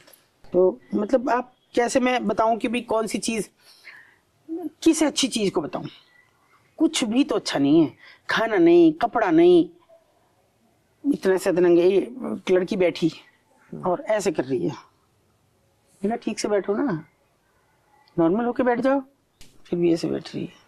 क्या बताऊं आपको मैं, आप बच्चे की तरह से हो। हमारे नीचे तो कोई कपड़ा ही नहीं था और इतना सा पहना रखा था उसको। फिर बताइए आप, ये पूरी ट्रेनिंग दी जाती है। ये ट्रेनिंग पूरी, तो कैसे आप इमेजिन कर पाएंगे उस जगह की? आप कर ही नहीं सकते, कर ही नहीं सकते। और जो एक बार चला गया वो उस ट्रॉमा से कभी निकलता भी नहीं है। वो ये जो इस उससे चला गया कि मुझे भी इनके लिए कुछ करना है, तो वो भी नहीं। कभी आपके साथ में ऐसा नहीं हुआ कि आपने रेस्क्यू कर लिया किसी बच्चे को और उसके बाद में कुछ दिन वो नॉर्मल रही, लेकिन उसके बाद में वो वापस चली गई हो? ऐसा कभी नहीं हुआ? कभी नहीं हुआ। भगवान को धन्यवाद देती हूँ मैं, एक भी लड़की, और उतरते ही वो ऐसी हो जाती थी। क्योंकि सबसे पहले हम लोग हमेशा, मैं अपनी एक सूट रखती हूँ, एक दो तीन जो अलग अलग साइज के, दुपट्टे जरूर रखती हूँ। मुझे पता है किस परिस्थिति में लड़कियां मुझे मिल रही हैं। वो नीचे आके आप देखोगे अखबारों की भी कटिंग कि उनके अजीब खिलखिलाते से चेहरे दिखाई देते हैं मुझे, और ऐसा लगता है साधारण सी लड़की है। तो ये कौन थी जो वहां से रेस्क्यू करके लाए थे? मतलब परिवर्तन शाश्वत सत्य तो है, पर वहां लोग कहते हैं कि जो इसमें चला गया वो कभी आएगा नहीं। एक थी बुजुर्ग महिला जिनको मैं मतलब माँ जैसा ही सम्मान देती थी, उन्होंने मुझे कहा बेटा तू कितना भी कर ले, जब ये चूना मुंह पे लग जाता है ना एक बार, फिर ये ठंडी हो जाती है, और ये अपने घर भी तू इन्हें भेज देगी ना इनकी शादी करके, तो ये वहां भी यही करेंगी। मैंने कहा मैं आपको इस बात के लिए गलत साबित करके रहूंगी, ये छूना नहीं लगेगा इसके बाद। जो लड़की मेरे यहाँ से निकल गई ये उनके चेहरे पे नहीं लगेगा। अधनंगा कपड़ा पहने जब उसे लोग दिखेंगे, कभी नहीं पहनेगी। यहाँ उसे पता है कि ये दिखाऊंगी मैं तभी लोग आएंगे, वरना तुम लोग मारोगे। वहां नहीं करेगी वो जो उसे दिखेगा। मैं मतलब मुझे खुद ही नहीं समझ में आता। बंगाल की एक लड़की निकाली, मेरी भाषा वो नहीं समझ रही, मैं उसकी भाषा, लेकिन जैसे उसने मुझे सब चीजें बताई, अब देखोगे एक फोटो भी कि वो ऐसे रोई मुझसे लिपट के और मैं उससे ज्यादा रोई। जो कुछ उसने मुझे बताया, कैसे मैं अपने घर की थी, कैसे मेरे साथ हुआ, मतलब बहुत खराब था। मैं ये सबने जिद की, स्टाफ के लोगों ने, कि चलो गंगू भाई काठियावाड़ी देख के आते हैं। मैंने कहा वही सब दिखा रखा होगा बकवास, यहाँ आमा, ये डांस, ये और बढ़िया बढ़िया कमरे। मैं कहा चलो तो एक बार, लेकिन वहां जाकर मुझे लगा वाकई में उसमें उन्होंने हिम्मत की, वो दर्द दिखाने की, वो दुख दिखाने की।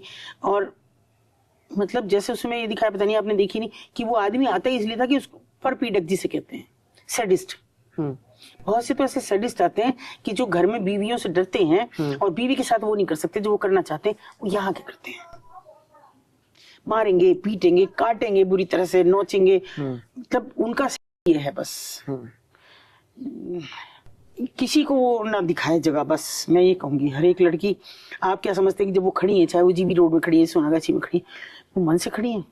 वो उस समय उनका, वो हर आदमी में उसको देखती है जो उनका ग्राहक है।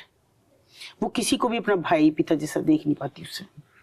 ये अलग बात है कि जब रेस्क्यू करो तो उसके बाद वो देख पाती है।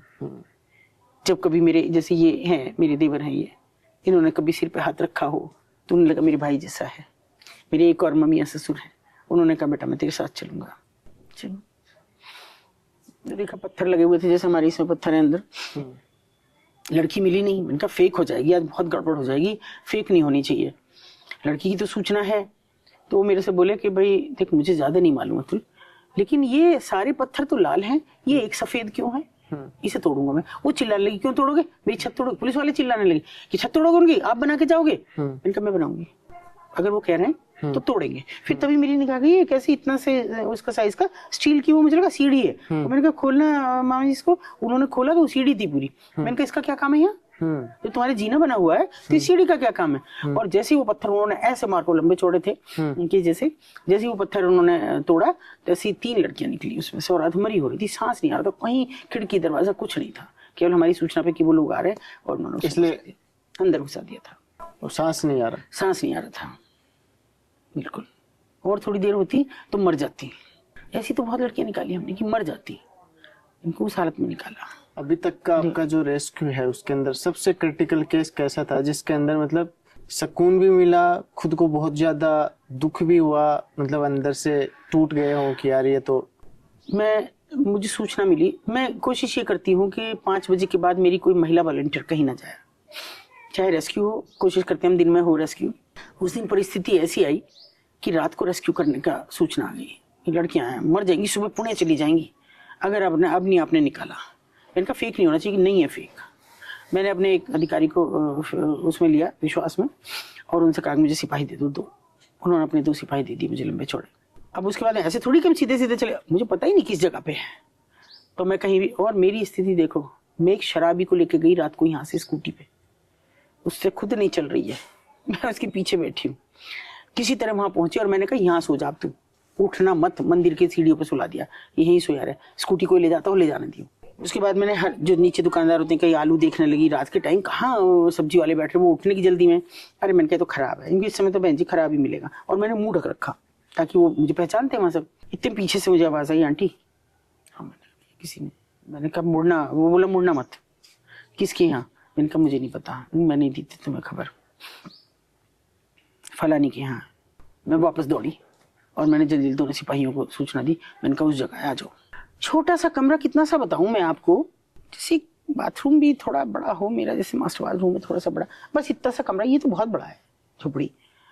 वो कमरा, उसमें एक तरफ तखत पड़ा हुआ, कुछ मूर्तियां लगी, तस्वीरें लगाए रखती हैं भगवान जी की बहुत सारी, और कुछ नहीं। बोली आज मेरे यहाँ कैसे है, मैंने कहा मुझे लड़की होने की, एक लड़की होने की सूचना मिली है। मेरे कहाँ रखोगी, देख लो सारे में। तखत के नीचे झांका, कुछ नहीं है। लड़की सो रही है 2, ये मेरी भतीजी आई हुई है गांव से, सो रही है। अरे इतने शोर शराबे में उठ ही नहीं रही, सो रही हूँ मैं, छोड़ो।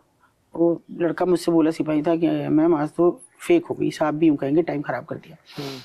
मैंने कहा भी नहीं, जिसने सूचना दी है वो लगातार मुझे कॉल कर रहा है, मेरे कान में लगा रखी थी लीड। मैंने कहा लगातार कह रहा है कि हाँ देखो देखो, और ढूंढो और ढूंढो। वो मुझे बराबर कह रहा है कि मुझे एक वो दिखी, ड्रेसिंग टेबल खड़ी थी दीवार से लग के ऐसे, और दीवारें उसकी बिल्कुल फिक्स हो रही थी, मतलब बीच में खड़ी थी, जैसे स्पेस बना दिया गया हो उसके लिए, और उसमें वो खड़ी थी। मैंने कहा इसको तोड़ दे भी। तो मैं कहा मैडम क्या कर रही हो, क्या कर रही हो, खामखा ये पैसे और मांगने लगेगी अभी। कोई बात नहीं, मैं तोड़ दो। तोड़ के आप देखो कि 3 मासूम बच्चियां 14-15 साल की, पीली पड़ रही थी, ऑक्सीजन नहीं था, जिस समय डाल के ले गए, इसको तो बाद में पीटेंगे जो कुछ होगा। ऑक्सीजन नहीं थी उनमें, डॉक्टर के ले गए, उन्होंने कहा और 10 मिनट बाद मर सकती थी, कुछ नहीं था यहाँ इनके पास, ऊपर से बंद, यहाँ से बंद, और ऐसे थी एक दूसरे से सटी, बैठ भी नहीं सकती थी, बिल्कुल सट के खड़ी थी किसी तरह, क्यों गिर तो सकती नहीं थी नीचे को, चक्कर आने लगी। मुझे समझ नहीं आ रहा था। मैंने उन लड़कियों को अपने सीने से मैं जनरली लगाती हूँ जब मुझे मिल जाए लड़की, लेकिन उन्होंने लगाया। मैंने कहा मर जाएंगी, तुम ले जाओ, कैसे भी ले जाओ, मुझे नहीं पता कैसे ले जाओगे। वो ले गए, खैर सिपाही थे दोनों, उठा के नीचे से और जल्दी जल्दी गाड़ियों में डाला, लड़की को ले गए। फिर मैंने उसे बहुत मारा, मैं वहीं रुकी। मैंने जितना मैं मार सकती थी, मैंने इतनी नीचे गिरा।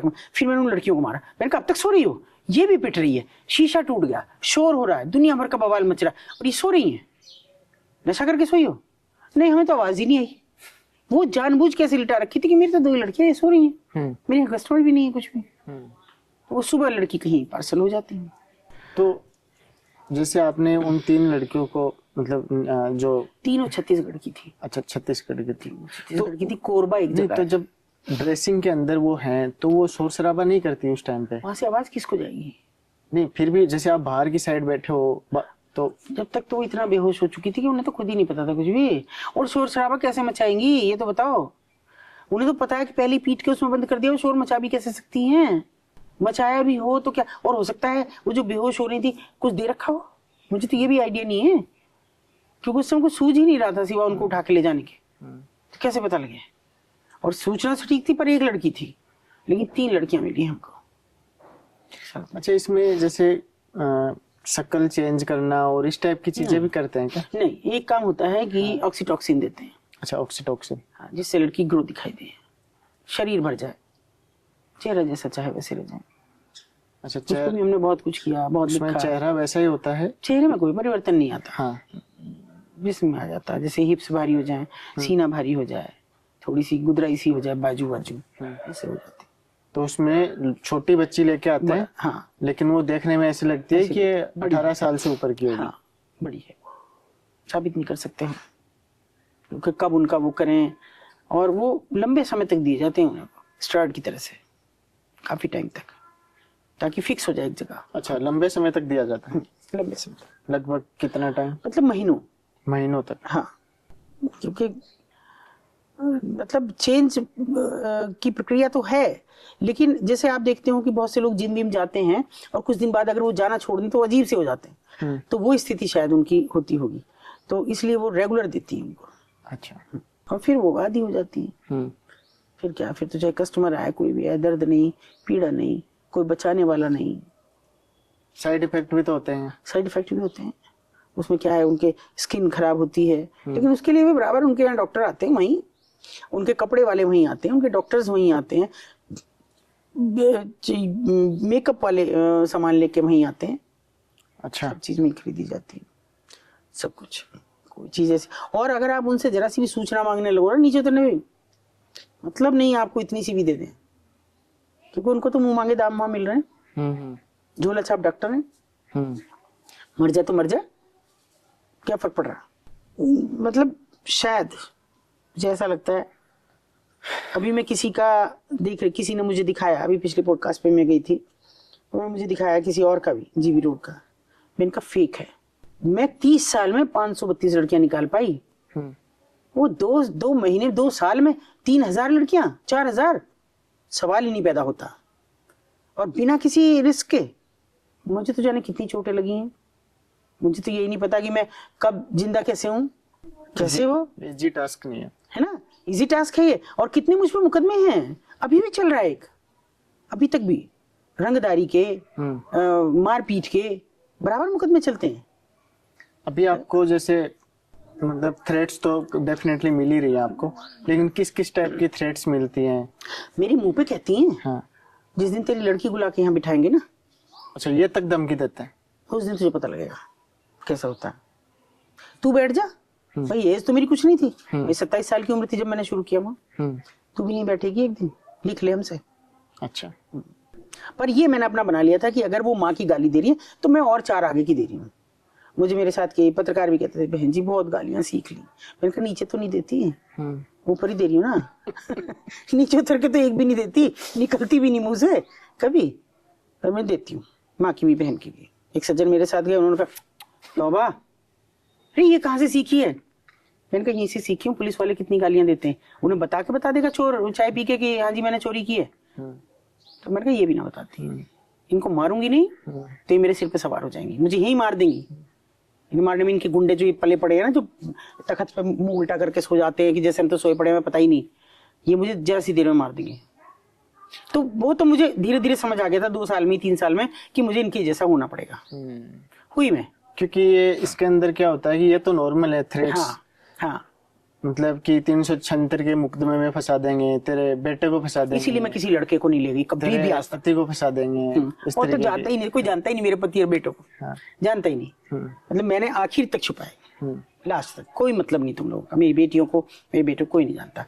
और इतना जरूर था कि मैं नीचे उतरती, रेस्क्यू किया, लड़की को लेकर मेरा स्टाफ जा रहा है, पुलिस जा रही है, मीडिया जा रहा है, और मैं रुक के एक को कहती, मैंने कहा बेशर्मो बैठे रहो।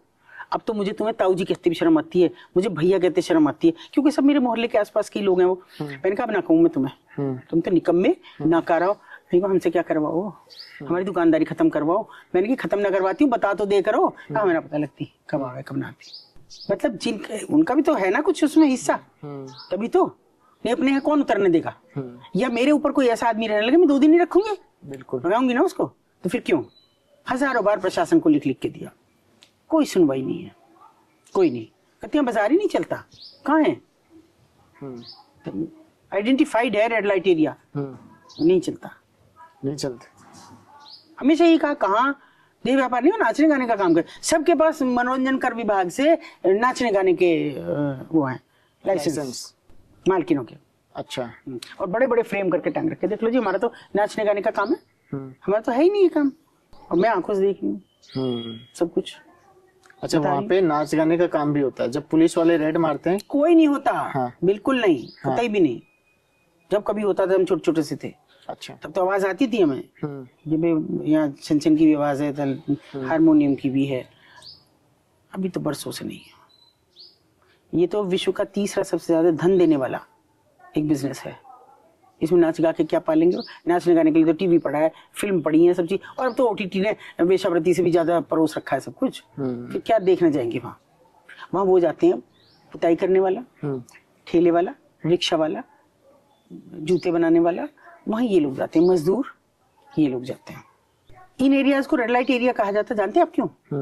नहीं, देखिए रेड लाइट पे हम रुकते हैं, है ना, क्योंकि हम कानून का पालन कर रहे हैं जी। आगे हमको नहीं जाना, खतरा है ना। अगर हम चले गए तो हम कोई टक्कर मार जाएगा हम किधर, ये हमारे लिए खतरा है। हम ना माने वो अलग बात है जी। तो शाम को 8 से 8 तक ये रेड लाइट होता था हर जगह, ऑल ओवर इंडिया में, कहीं भी रेड लाइट। बाकायदा मेरी याद में है कि खंबा था जिसपे एक पुराने लैंप पोस्ट इस तरह के जो होते थे वो था, और उसको शाम को एक आके लगाता था, तो वो रेड कलर की रोशनी बाहर, शीशे रेड थे इधर भी और जहां खत्म होता था वहां भी, यानी ये रेड लाइट एरिया। और स्पेशली एक बोर्ड इधर भी लगा था, एक उधर, कि सैनिकों का प्रवेश निषेध है। अच्छा, क्यों भाई? शराब पी लेंगे, औरतें फुसलाएंगी, क्या पता कौन कब सिक्योरिटी लीक कर दे, अच्छा क्या हो जाए। और फिर कमजोर पड़ता है अपना एक सैनिक, वो हर दिन आएगा, ये बड़ी सैनिक क्षेत्र है मेरठ, हर दिन आएगा, फिर वो आदमी दूसरों को भी लाएगा, तीसरे को लाएगा, फिर औरों को बढ़ेगा। उस समय तक प्रिकॉशंस नहीं थे, HIV पॉजिटिव भी हो सकता है।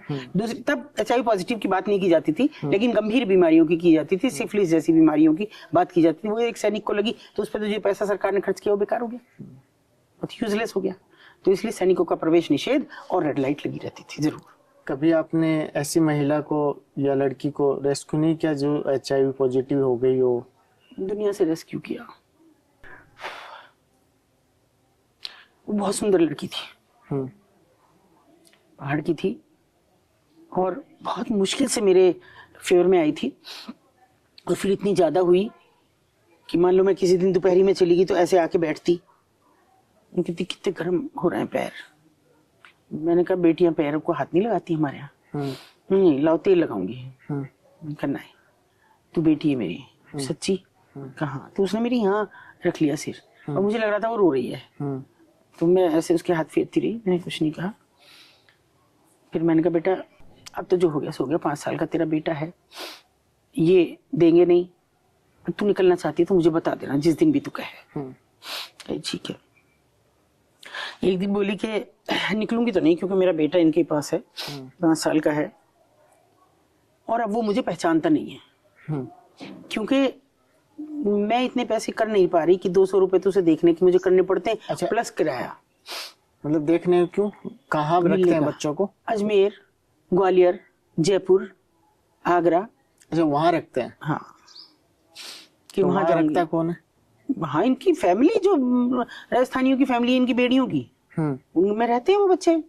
तो मैं जाऊंगी तो नहीं। फिर मैंने कहा, बोले क्या बताऊं, सोचूंगी। मैं ठीक है, मैंने भी कोई खास बात नहीं करी, मैंने कहा ठीक है। फिर क्या हुआ, एक दिन बहुत खुश मैं गई, बोले मैं कब से इंतजार कर रही हूँ, कभी इतनी चेक के बोलती नहीं थी। मैंने कहा तो फोन कर लेती, तेरे पास तो नंबर था। कि नहीं नहीं फोन नहीं, फिर आप फोन पे बात करती, तो बच्चों की तरह चेक रही। मैंने कहा बता। बोले कोई मुझसे प्यार करता है, मैं उससे शादी करूंगी। बड़ी अच्छी बात है, कौन है, पहले मुझसे मिलवा, मैं यकीन नहीं करती। तुम मुझसे मिलो। कहा हाँ मिलवाऊंगी, आप तो जानती हो। मैंने कहा मैं जानती हूँ, तो बता। उसने जिसका नाम बताया, मेरे लिए तो इतना शॉकिंग था, और मैंने वो इतनी जिंदगी की बड़ी भूल की, मैं उस भूल को कभी भूल ही नहीं पाऊंगी। मैंने उससे कहा कि सच कह रही है तू? हाँ। मैंने कहा आ तो मेरे साथ। मैं उसका हाथ पकड़ के नीचे उतार लाई, और जैसे ही चौराहे पे खड़ी हुई, मैंने कहा सामने देख। तो सामने से दूल्हा बना आ रहा था, घोड़ी पे था, उसकी घुड़ चढ़ी हो रही थी। और उसको पता नहीं था? उसने मेरे से एक बार तो मुझे देखा, ऐसे हाथ छुड़ाया और मुड़ के भी नहीं देखा, चली गई। मैंने भी नहीं देखा उसे मुड़ के, मेरी हिम्मत नहीं थी। मुझे लगा तूने बहुत बड़ी भूल कर दी है, ये क्या करा। और मैं चली गई घर का, छोड़ता रहा मन। फिर मैंने कहा चलो नॉर्मल हो गई होगी, इनके लिए इतना प्यार व्यार का कोई मायना तो ऐसा रहता नहीं। वो रियली में उसी की शादी हो रही थी या किसी लड़के की? उसी लड़के की शादी हो रही थी। उसी लड़के की उसके साथ शादी हो रही थी? नहीं, उसके साथ का क्या मतलब। अच्छा। वो तो इंतजार कर रही, मुझे बता रही है कि भाई वो मेरे से करेगा। वही। तो मतलब उसको झूठ बोला गया? हाँ। तो 3 महीने बीत गए, मैं जाने की हिम्मत भी नहीं जुटाई। मैंने कहा मुझसे बड़े सवाल करेगी। मैं गई नहीं उधर उसके कमरे में। 3 महीने बाद उसकी मालकिन का मुझे फोन आया कि दीदी आ जाओ। मैंने कहा आज मैं कैसे याद आ गई तुझे, तो मुझे कभी बात भी नहीं करती। बोली वहाँ नहीं, एक नर्सिंग होम का नाम लिया कि यहाँ आ जाओ। ये क्या है, ये मुझे स्टाफ के लोग कहते भी रहते हैं, हर किसी के साथ चल देती हूँ, मना नहीं करती है। मैंने कहा देख लो, पता नहीं क्या कह रही है। कभी किसी परेशानी में वो बेचारी पैसे वैसे चाहिए हूँ। मैं वहाँ गई तो रो रही थी। तो उसने कहा ये, मैंने कहा ये कौन है? मतलब काली बदसूरत और इतनी पतली सी, ऐसे हड्डी का ढांचा जैसे वो पड़ी। मैंने कहा ये कि आपकी वो है ये। मैंने उसका हाथ लिया। मैंने कहा ये क्या हुआ बेटा? तो उसने, मालकिन ने कहा, उसने तो कुछ नहीं कहा कि ये HIV पॉजिटिव है। मैंने कहा ऐसे कैसे? वो बोली दीदी क्या बताऊं, पता नहीं उस दिन क्या हुआ, जिस दिन आप ले गई थी इसे नीचे। ये बताती भी नहीं है हमें, लेकिन इसने बेतहाशा खर्च किया खुद को। इस कदर किया कि 10 नहीं, 20 नहीं, 25 नहीं, कितने, क्योंकि सुंदर थी तो हर कस्टमर इसके पास आता। और बाद में पता लगा कि ये तो कोई प्रिकॉशन भी नहीं ले रही थी, और कोई दे गया इसको ये रोग। मैंने उसे कहा बेटा मैं तुझे दिखाऊंगी कहीं और, मैं एम्स लेके जाऊंगी, HIV पॉजिटिव बहुत लंबे समय तक जीते हैं। नहीं आंटी अब समय नहीं है मेरे पास। इनका समय, हाँ बस 5 मिनट 10 मिनट। और वो इतनी खतरनाक हंसी थी उसकी, जो सच मानो रही मेरे कान में गूंजती आज भी। इतनी खड़खड़ाती सी अजीब सी आवाज में वो हंसी। और उसने कहा कि नहीं अभी उसकी भी खबर आने वाली है ना। इनका मतलब, तो मालकिन कहने लगी कि दीदी इसने उसको भी HIV पॉजिटिव कर दिया। चौदुल्ला? हाँ, इसने उसको बताया ही नहीं, कुछ भी नहीं बताया कि तुझे सब कुछ पता है। और बराबर जाती रही उसके पास, और वो भी अब कुछ ही समय का मेहमान है। तो मेरे से बड़ी हंस के बोली मैं उसकी मौत के बिना नहीं जाऊंगी, उसे पहले मरते हुए देखना है। आप देख लेना, 2 दिन लग जाए तो मैं 2 दिन भी नहीं मर सकती। तभी किसी का फोन आया और उसने बस मेरे हाथ में पकड़ा दिया उस मालकिन ने। उधर से कोई कह रहा था कि भाई वो नहीं रहा, इसका ही कोई आदमी इन्हें छोड़ रखा होगा। मैंने उसकी तरफ देखा, वो हंसी मेरी तरफ को देखकर बस हंसती हुई रह गई, ऐसे कैसे। तो इसके अंदर मतलब ऐसी भावना कैसे आई कि मतलब इसमें धोखा इतना ब्रूटल था कि मैं बार बार शायद उसके दिल में ये आ गई कि अब मेरे को HIV पॉजिटिव हो गया, अब मैं इसको इससे बदला लूंगी, बदला लूंगा। क्योंकि और भी तो इतने सारे उनके साथ बीत रहे हैं। वो अब तक झेल रही थी, लेकिन तुमने तो प्यार में कह के उसको धोखा दिया। और उस दिन वो मेरी अपनी खुशी बांट रही है जिस दिन तुम्हारी शादी हो रही है। तुमने तो ये भी नहीं सोचा कि उस पर क्या बीत रहा होगा। बता देता, वो कहती थी कि बता देता एक बार विश्वास में लेके, बताया भी नहीं। तो मैंने भी नहीं बताया उसको। अभी भी 2nd जनरेशन 3rd जनरेशन में ऐसे काम करते हैं? उनकी नहीं, कुछ फैमिलीज ना, उनके बिल्कुल नहीं।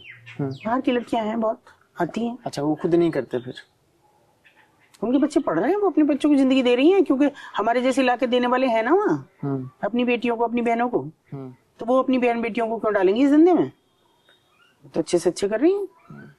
नहीं तो जब वो अच्छे से अच्छे कर रहे हैं, उनके बच्चे पढ़ लिख जाते हैं, शादी हो जाती है, तो वो बच्चे उनको नहीं बोलते अपने पेरेंट ही हो गए तरीके से कि भाई आप अब ऐसा काम क्यों कर रहे देखो बहुत से बच्चों का ऐसा कहना है कि जैसे एक लड़का है मेरा, मैं उससे कहती हूँ कि तू अपनी माँ को निकाल, तो खैर बिल्कुल मरना सन हो रही है, तूने कभी सोचा नहीं। हो?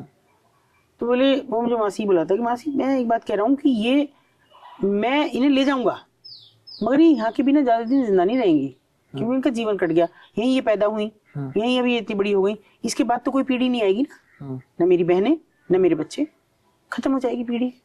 बस इनको अपनी जिंदगी जीने दो, इनका कोई मैं वो नहीं छीनना चाहता, जैसे ही चाहे वैसे करे, बस ये है। और राजस्थान में तो आप देखोगे इनकी बेड़ियों की जनजातियों में जाके कि वहाँ वो आदमी शराब पीते हैं, ताश खेलते हैं, चौपल, वो कुछ काम नहीं करते, बस यही कमाती हैं लड़कियां। तो अब ये कोठा मालकिन बना के कमा रही हैं। बहुत एक ऐसा है कि वो एक ऐसी जगह है जिसे ना तो हम जेल कह सकते, क्या कहना उसे घर कह सकते, लेकिन वो इतना बड़ा एक नर्क है, जिसे हम हिंदू कहते हैं ना कि नर्क में डाला जाता है तो वहाँ उबलता हुआ तेल होता है, उसमें डालते हैं आदमी, वो जीते जी उस नर्क में उबल रही है, कोई बचाने वाला नहीं है। ये फर्जी बातें हैं जो लोग करते हैं ना, हमने इतनी लड़कियां निकाली, हमने उतनी लड़कियां निकाली, और आपके साथ कुछ नहीं हुआ। मैं तो पल पल मरी हूँ, पल पल जी हूँ, मुझे नहीं समझ में आता कि आप इतना, मैं 30 साल वहां सरवाइव कैसे किया है, ये केवल मैं जानती हूँ, तीसरा नहीं जान सकता। वहां तो है स्ट्रगल, हाँ परिवार में भी बड़ा परिवार में बड़ा स्ट्रगल कि उनको मेंटेन करके रखना, हाँ। कि कोई ऐसी वो नहीं है। और जिस समय मेरा एक्सीडेंट हुआ उस समय जो अखबारों ने बकवास लिखी ना, उस समय सारी चीजें भूल गए, इतना लिखा बकवास, मतलब ऐसा लिखा कि जो सज्जन मेरे साथ थे, मेरे संस्था के प्रेसिडेंट, उनके साथ मेरा नाम जोड़ दिया। अच्छा, हाँ देखिए, बाल बच्चेदार, उनके 4 बच्चे, मेरे 3 बच्चे, वो उम्रदराज लगभग रिटायरमेंट के नजदीक, और मेरी भी लगभग 50 की उम्र थी, 50 से तो कम ही थी खैर।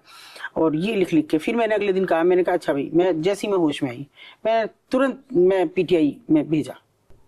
मैंने कहा इनसे पूछो क्या क्या इनके पास सबूत हैं कि मेरे उनके साथ इलीगल रिलेशन है, मेरी फैमिली प्रभावित हो रही है, मेरे बच्चे प्रभावित हो रहे हैं, तो क्यों ना इन पे मानहानि का एक मुकदमा करें। सब ने लिखित में अगले दिन ही माफी मांगी और मेरे अच्छे से खबरें छापी। फिर लिखो, मैंने कहा दो ना मुझे सबूत। तुम्हें शर्म नहीं आई कि एक आदमी मरना सन है, किस हालत में वो आज भी ठीक नहीं है इतने साल बाद भी।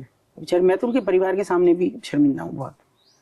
देखो क्या मतलब, मीडिया का भी वैसे तो बहुत अच्छा रहा मेरे साथ, लेकिन कभी कभी इतना क्रूर हो जाते हैं सनसनी छापने के लिए कि कुछ भी लिखते हैं। पर खैर उससे मेरी फैमिली पे कभी कोई फर्क नहीं पड़ा।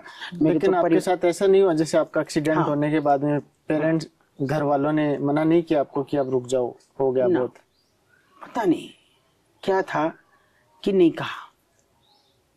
और इवन मेरी बेटी की तो शादी 11 दिन बाद थी, शादी हुई, और उन लोगों ने भी कभी नहीं कहा, मेरे जो समधी लोग हैं उन्होंने कभी नहीं कहा। वो कहते नहीं हमें आप पे गर्व है, अब इतना अच्छा। मैं सब इस पे भी तो बोलती हूँ, वो भी तो वो सुन रहे हैं सब, तो कभी नहीं हुआ।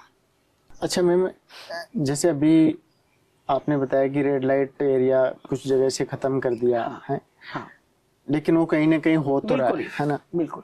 लेकिन आपकी नजर में मतलब होना चाहिए कि नहीं होना चाहिए?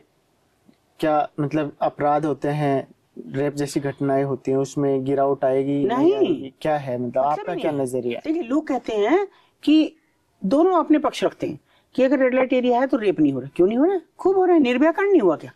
जब भी तो हमारे यहाँ था, कलकत्ता में भी सोनागाछी था, उसके बाद वो हैदराबाद की लड़की के साथ भी डॉक्टर के साथ हुआ, तो वहां भी था। तो कहाँ आप कैसे कह सकते हैं? और जब कहते हैं कि रेड लाइट एरिया डिमोलिश होने से ये वेश्यावृत्ति बंद हो जाएगी, वहाँ कौन अपनी मर्जी से आ रही थी?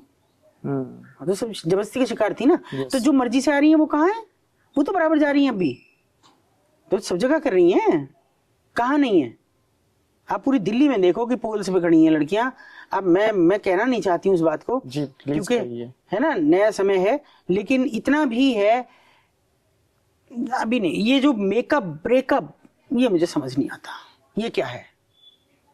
मैं अगर ये सोच के देखूं कि क्या मेरे जबान नहीं रहे हैं कि मैं किसी और के साथ, कैसे ही बात आदमी सोच सकता है। लेकिन ये चलिए तलाक हो जाता है, बात समझ आती है, लेकिन ये जो बिना शादी किए हुए, अभी तो हमारा मेकअप चल रहा है, बहुत बढ़िया चल रहा है, और अचानक मेरा तो ब्रेकअप हो गया, सो तुम्हें दुख भी नहीं होता? अरे मुझे तो उनके जाने का भी आज तक इतना दुख है कि मैं जिसे बुला नहीं पाती हूँ। और तुम लोग कैसे जीते जी एक आदमी को, उसको कभी निकलते हुए देखोगे तो तुमको ये क्या है? क्या कहते हैं, एक्ट कहता है कि 2 या 2 से अधिक स्त्री या 2 या 2 से अधिक पुरुष कहीं सेक्सुअली इन्वॉल्व हो, वो वेश्यावृत्ति है। तब ये क्या है? क्यों उन्हें आप कह रहे हैं कि वो बुरी औरतें हैं?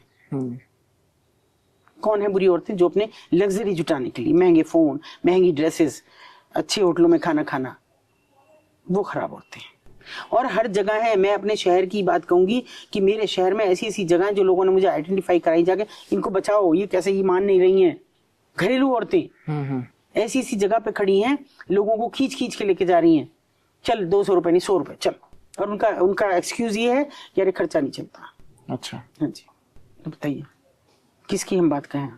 और पूरा वहां का जो सरकारी अमला वो जानता है कि ये औरतें ही कर रही हैं, वो भी मजबूर हैं, क्योंकि खुले में कैसे कहें किसी को कि तुम ऐसी औरत हो?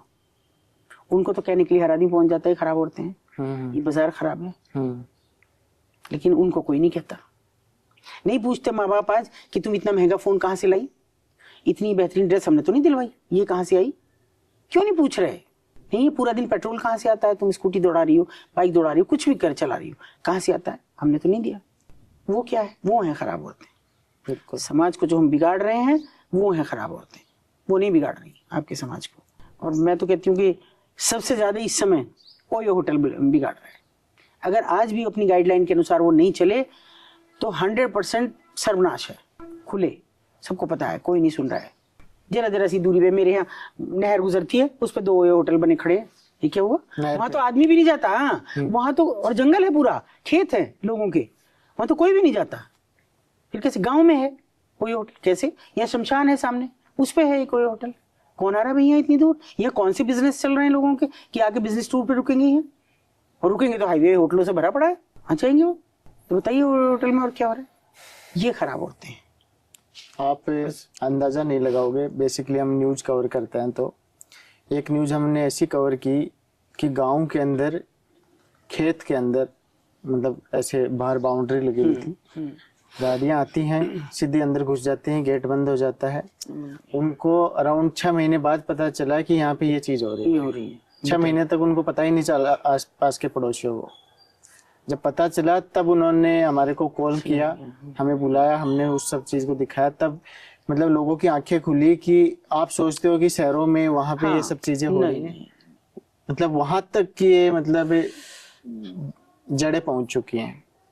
और सबसे बड़ी बात क्या है कि कौन इसमें पीड़ा झेल रहा है? एक औरत, उसकी अस्मिता पे हमला है, उसकी डिग्निटी पे हमला है, उसके चरित्र पे भी हमला है, और पुरुष को कोई नहीं कहता। अगर आप महिला को वेश्या कह रहे हैं तो पुरुष को क्या कहेंगे? वो क्या कर रहा है? मुझे तो उनको ये शब्द कहने में भी गुरेज है। ये भी क्यों कहे हम? वो अपनी मर्जी से ये एक नई कैटेगरी गढ़ के नहीं आई थी यहाँ। आप किन्नरों को 3rd जेंडर का दे रहे हैं दर्जा, हम स्त्री पुरुष हो गए, हमें दे रहे हैं। और उनका आपने एक नाम गढ़ दिया, तो उनको भी दीजिए कुछ। करिए ना जो इस तरह का कर रही है, मजबूरी में कर रही है। वो नहीं जो स्वेच्छा से पैसा कमाने के लिए और एक रात के लिए 10-10 हजार में जाती है। उनके पास कौन आता है? 100 रुपए देने वाला, 200 रुपए देने वाला, और कपड़े भी उनके पास ढंग के नहीं होते। वही उनको काट छांट के उनको छोटा छोटा करके पहन लिया। तो उन्हें खराब मत कहिए। बस मेरा तो इतना सा सबसे है। और ये सोचती हूँ कि आखिरी दम तक जब तक जीऊँ कोशिश करूंगी कि ओयो होटल का सुधार जरूर कर दूं एक बार, चाहे मर जाऊं। फिर मुझे पता है बड़े लोग हैं, बड़ा उनका सिस्टम है। नहीं, लेकिन इसमें तो देखो, ओयो है वो तो एक कंपनी हो गई जिसने उनको वो दे रखा है। फ्रेंचाइजी भी नहीं है, बेसिकली होटल खुद का ही है लोगों का। हाँ। बस उसकी तरफ से उनके पास बुकिंग आ जाती है। हाँ।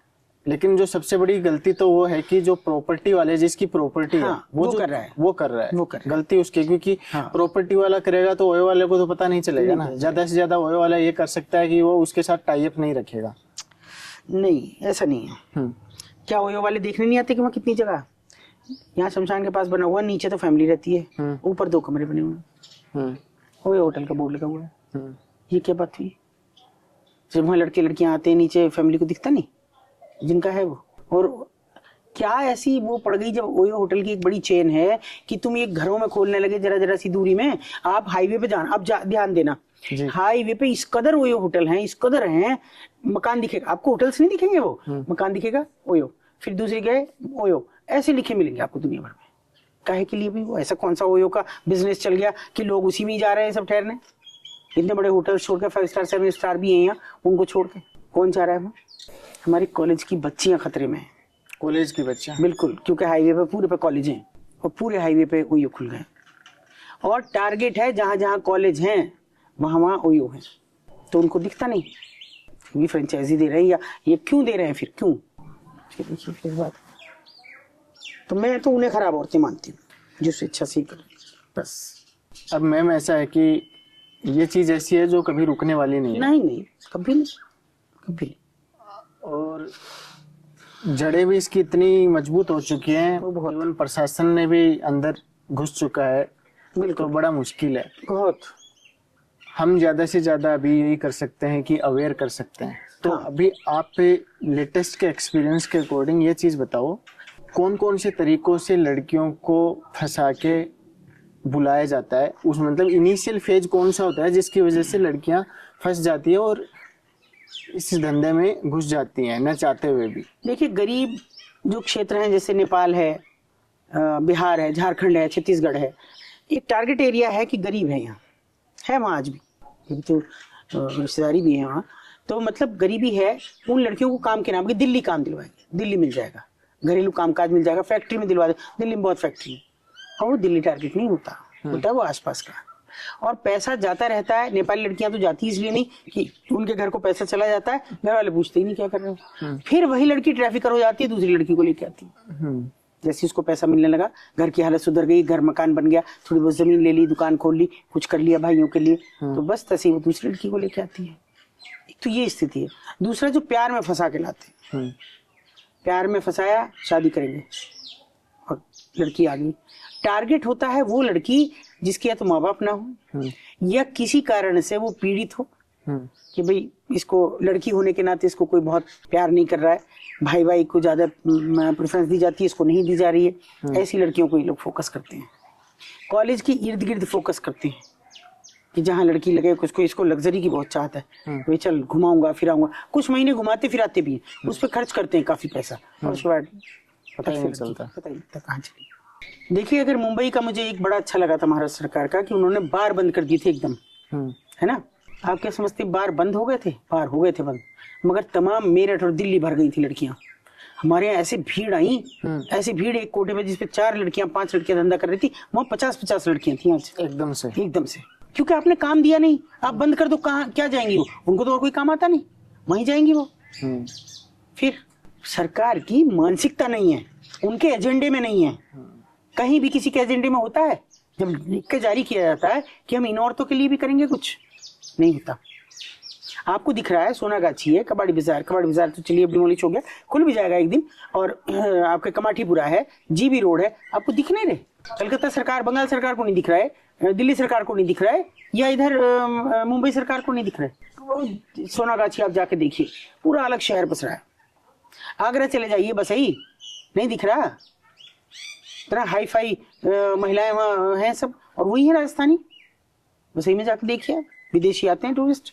ये राजस्थानी में कौन सी प्रजाति या कौन सी जाति? भेड़िए हैं, नट हैं, कंजर हैं। अच्छा, ये हैं, ये लोग होते हैं भेड़िए और नट जाते, ज्यादातर तो भेड़िए हैं। तो नौकरी हो गया, प्यार हो गया, हाँ, कामकाज, हाँ कामकाज, हाँ, नौकरी में भी फंसी पढ़ी लिखी लड़कियों को फंसाते हैं कि पढ़ी लिखी लड़की है, थोड़ी बहुत इंटर चलो जो अच्छी सी नौकरी दिलवा देंगे दिल्ली में, यहाँ कहाँ नौकरी रखी है।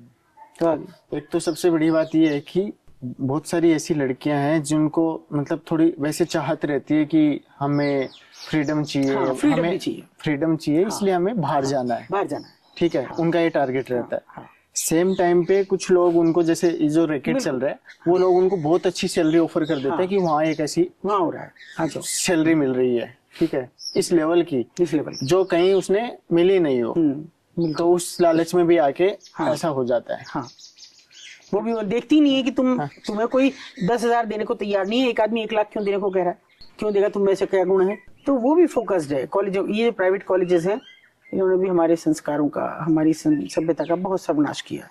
बहुत लड़कियां इस कदर, ये आजादी नहीं है, ये उच्छृंखलता है, मामूली सा फर्क है।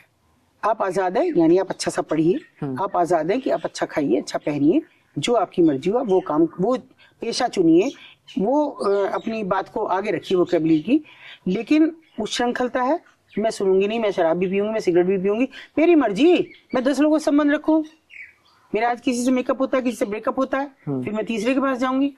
10 बॉयफ्रेंड चल रहे हैं, क्या है ये बॉयफ्रेंड? तो वो सोचो, उसको वो हमारी जो संस्कृति का ह्रास हो रहा है ना, वो हम ये, क्योंकि ये कौन जाते हैं हम, मैं कहूँ मैंने अपने बच्चे नहीं पढ़ाए इन कॉलेजेस में, सरकारी स्कूलों में पढ़ के गए। और मेरे बच्चे की आप देखोगे तो विश्व की टॉप 10 कंपनियों में एक कंपनी है उसकी, IITian है मेरी बेटा बहू भी दोनों। ऐसा कौन सी चीज इन कॉलेजेस में है कि आप भेजने में पता ही नहीं कर रहे कि बच्चा कहाँ जा रहा है, क्या कर रहा है।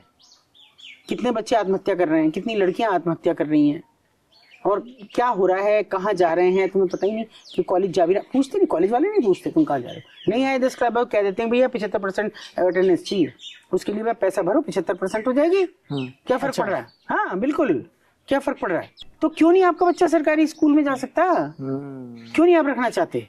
अरे बीटेक नहीं है तो BE कराइए, इंजीनियरिंग करानी है IIT में भेजिए, बीटेक BA MTech BA सब कुछ करिए तो सही, पहले वो इस लायक हो तो सही कि IIT को क्वालिफाई करे, गेट क्वालिफाई करे।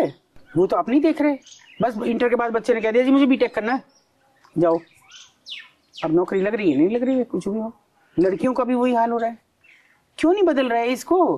वापस लौटना पड़ेगा हर हाल में हमें, हम रहे न रहे, लेकिन एक दिन संस्कृति वापस लौटेगी जरूर, और नहीं तो फिर भारत का कोई नाम लेने वाला नहीं। भारत मत कहो फिर। मैम लास्ट में हम चाहेंगे कि आप एक छोटा सा शॉर्ट में एक ऐसा संदेश दें जिससे आत्मा जागे युवाओं की और पेरेंट्स की, ताकि जो आप बचाव कर रहे हो वही उपाय है बेसिकली। देखिए मैं 2 बातें कहूँगी। एक तो ये कि उन लोगों के लिए जो आजकल समाज सेवा का ढोंग करते हैं, 4 फल बांट दिए, 1 कंबल बांट दिया, उनके लिए मैं एक छोटी सी किसी शायर की 2 पंक्ति हैं जी कि घर से मस्जिद है बहुत दूर चलो, किसी रोते हुए बच्चे को हंसाया जाए, एक बच्चे को हंसाइए, अपने आप दुनिया बदलती चली जाएगी। वही बच्चा बड़ा होना है, वही बच्ची बड़ी होनी है, उसमें संस्कार तो डाल के देखिए। और दूसरा मैं उन माता पिता से कहूँगी कि जरूरी नहीं है इसको अपना वो मत बना। देखिए माता पिता ने भी प्रेस्टीज इशू बना लिया है, मेरा बच्चा कहाँ पढ़ रहा है फलाने कॉलेज में, ये मेरी प्रेस्टीज बन गई, मैंने वहां पढ़ाया, इज्जत के साथ जोड़ लिया, इज्जत के साथ जोड़ लिया। मगर इज्जत के और दोहरा मापदंड चल रहा है, एक तरफ आप इज्जत के साथ जोड़ रहे हैं कि मेरा बच्चा वहां पढ़ रहा है, मेरी बच्ची वहां पढ़ रही, दूसरी बात वही बच्ची अगर आके वेस्टर्न यूपी में खास तौर पे अगर वो अपनी मर्जी से शादी कर ले, काट दो, मार दो, इसको खत्म कर दो। ये मानसिकता छोड़ दीजिए, बस अपने बच्चों पर कड़ी निगाह रखिए, डांटिए, मारना नहीं चाहते मत मारिए, मगर डांटिए अपने बच्चों को, उनको अपने अंदर और भय भी ना होए ना प्रीति, भय बैठाइए, आपसे प्यार भी करेंगे बच्चे। आज बच्चे माँ बाप से प्यार नहीं कर रहे, माँ बाप की हिम्मत नहीं, ये पूछ रहे हैं फोन में क्या देख रहे हो, नहीं है हिम्मत, वो हिम्मत पैदा करिए, भय पैदा करिए बच्चे के अंदर, और भय पैदा करते ही आपसे प्यार भी बढ़ेगा, उनका परिवार से प्यार बढ़ेगा, और इस गंदगी में फंसने से बचेंगे वो बच्चे। बस मेरा तो इतना सा निवेदन है, धन्यवाद। मैम अभी जो आप एक संकल्प लेके चले हो, हाँ। अपने संकल्प NGO के माध्यम से, इसको आप और मजबूत कैसे कर सकते हो? कौन से वो लोग हैं जो आपके साथ जुड़ना चाहें और जुड़ना चाहते हैं, तो उसके बारे में भी थोड़ा सा। देखिए एक तो मैं उन लोगों से जरूर चाहूंगी जो सामने आके अगर इन चीजों में नहीं फंसना चाहते, मतलब फंसना कहते हैं लोग मुझे, जी ये फंसना है यार, कौन इस फंसे, लेकिन अगर वो नहीं फंसना चाहते तो आप बहुत तरीके से हमारी मदद कर सकते हैं जी। आप अपना मूल्यवान समय मत दीजिए, मत दो, लेकिन इतना तो कर सकते हो, किसी एक बच्चे को, किसी एक को जो हमारा टारगेट है, वो बच्चा अगर वहां जाना चाह रहा है, जैसे सपोज करो मैं ओयो में आजकल फर्जी कस्टमर बना के भेज रही हूँ, तो अगर वो हमारा बच्चा जा रहा है तो उसका सेफ गार्ड बनिए जी। और इतना भी करिए कि एक बच्चा जो जबरदस्ती का शिकार बच्ची है, उसका अगर एक बच्चा है, एक बच्चे को गोद लेके देखिए, घर में मत रखिए, मैं नहीं कह रही, उसकी पढ़ाई का खर्चा उठा के देखिए, तो आपको अच्छा लगेगा। अभी कुछ लोगों ने हमसे संपर्क भी किया कि हम उठाएंगे। आपको संकल्प के साथ कुछ संकल्प नहीं लेना, आपको केवल उस बच्चे के लिए संकल्प लेना है कि एक बच्चे को भी, आपको देखिए कितना आनंद आएगा जब एक बच्चा आगे आके कहेगा कि मैंने इनकी वजह से आज मैं MTech BTech या IIT या ITI कुछ भी कहीं भी गया हूँ और अपने पैरों पर खड़ा हूँ और अपनी माँ को उस दलदल से निकाल रहा हूँ जी। अच्छा लगेगा। आपके पास पैसा है, आपके पास पावर है, उनका इस्तेमाल करिए आप, नहीं तो फिर वो दूसरी जनरेशन में भी वो सेम चीज वही सेम चलती रहेगी। अगर आज भी आप पैसा और पावर का इस्तेमाल नहीं करते हैं, और मैं एक बात और कहूंगी, जितने भी कॉलेज ट्रस्टीज हैं मैनेजमेंट्स हैं, मैं उनसे ये जरूर कहूंगी, रखिए कड़ी दृष्टि अपने बच्चों पे, बहुत कड़ी दृष्टि।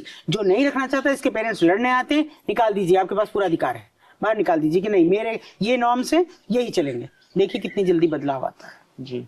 बदलाव की कहीं से तो शुरुआत करनी पड़ेगी। और उसमें ऐसे लोग भी, ऐसे पेरेंट्स भी बहुत हैं जो ऐसे ही कॉलेजेस में पढ़ाना चाहते हैं, हाँ, जहाँ नजर रखी जाती जहाँ है। नजर रखी जाती है, वो चाहते भी हैं ऐसे, खासतौर पे लड़कियों को तो बिल्कुल और अब लड़कों को ज्यादा चाहते हैं कि बिल्कुल। लड़के हाथ से निकलते जा रहे हैं। जी। तो करिए थोड़ी सी एक शुरुआत, और मेरे किसी एक बच्चे को गोद लेके देखिए, जैसे अभी मेरे 17 बच्चों को किसी ने गोद लिया, जी। और मतलब उन्होंने खुद से नहीं लिया, लेकिन वो क्राउड फंडिंग के जरिए उनके लिए कुछ करने जा रहे हैं, तो मैं उनके लिए थैंकफुल हूँ आपके चैनल से। मैम आपको बहुत बहुत थैंक यू, बहुत बहुत धन्यवाद दिल से कि आपने इतना प्रीशियस टाइम दिया। नहीं, और सबसे बड़ी बात यह है कि जो भी आप देख रहे हैं, आप भी ज़्यादा से ज़्यादा अवेयर करें लोगों को, ताकि बिल्कुल। इस दलदल में और लोग ना फंसें। और मैम की कौन सी बात आपको अच्छी लगी, कौन सी चीज़ थी जिसने आपको आपका हृदय चेंज किया, प्लीज़ वो भी कमेंट करके ज़रूर बताएं। और ऐसे ही पॉडकास्ट वीडियोस देखने के लिए आप झलको चैनल को सब्सक्राइब करें। थैंक यू, बहुत बहुत धन्यवाद। झलको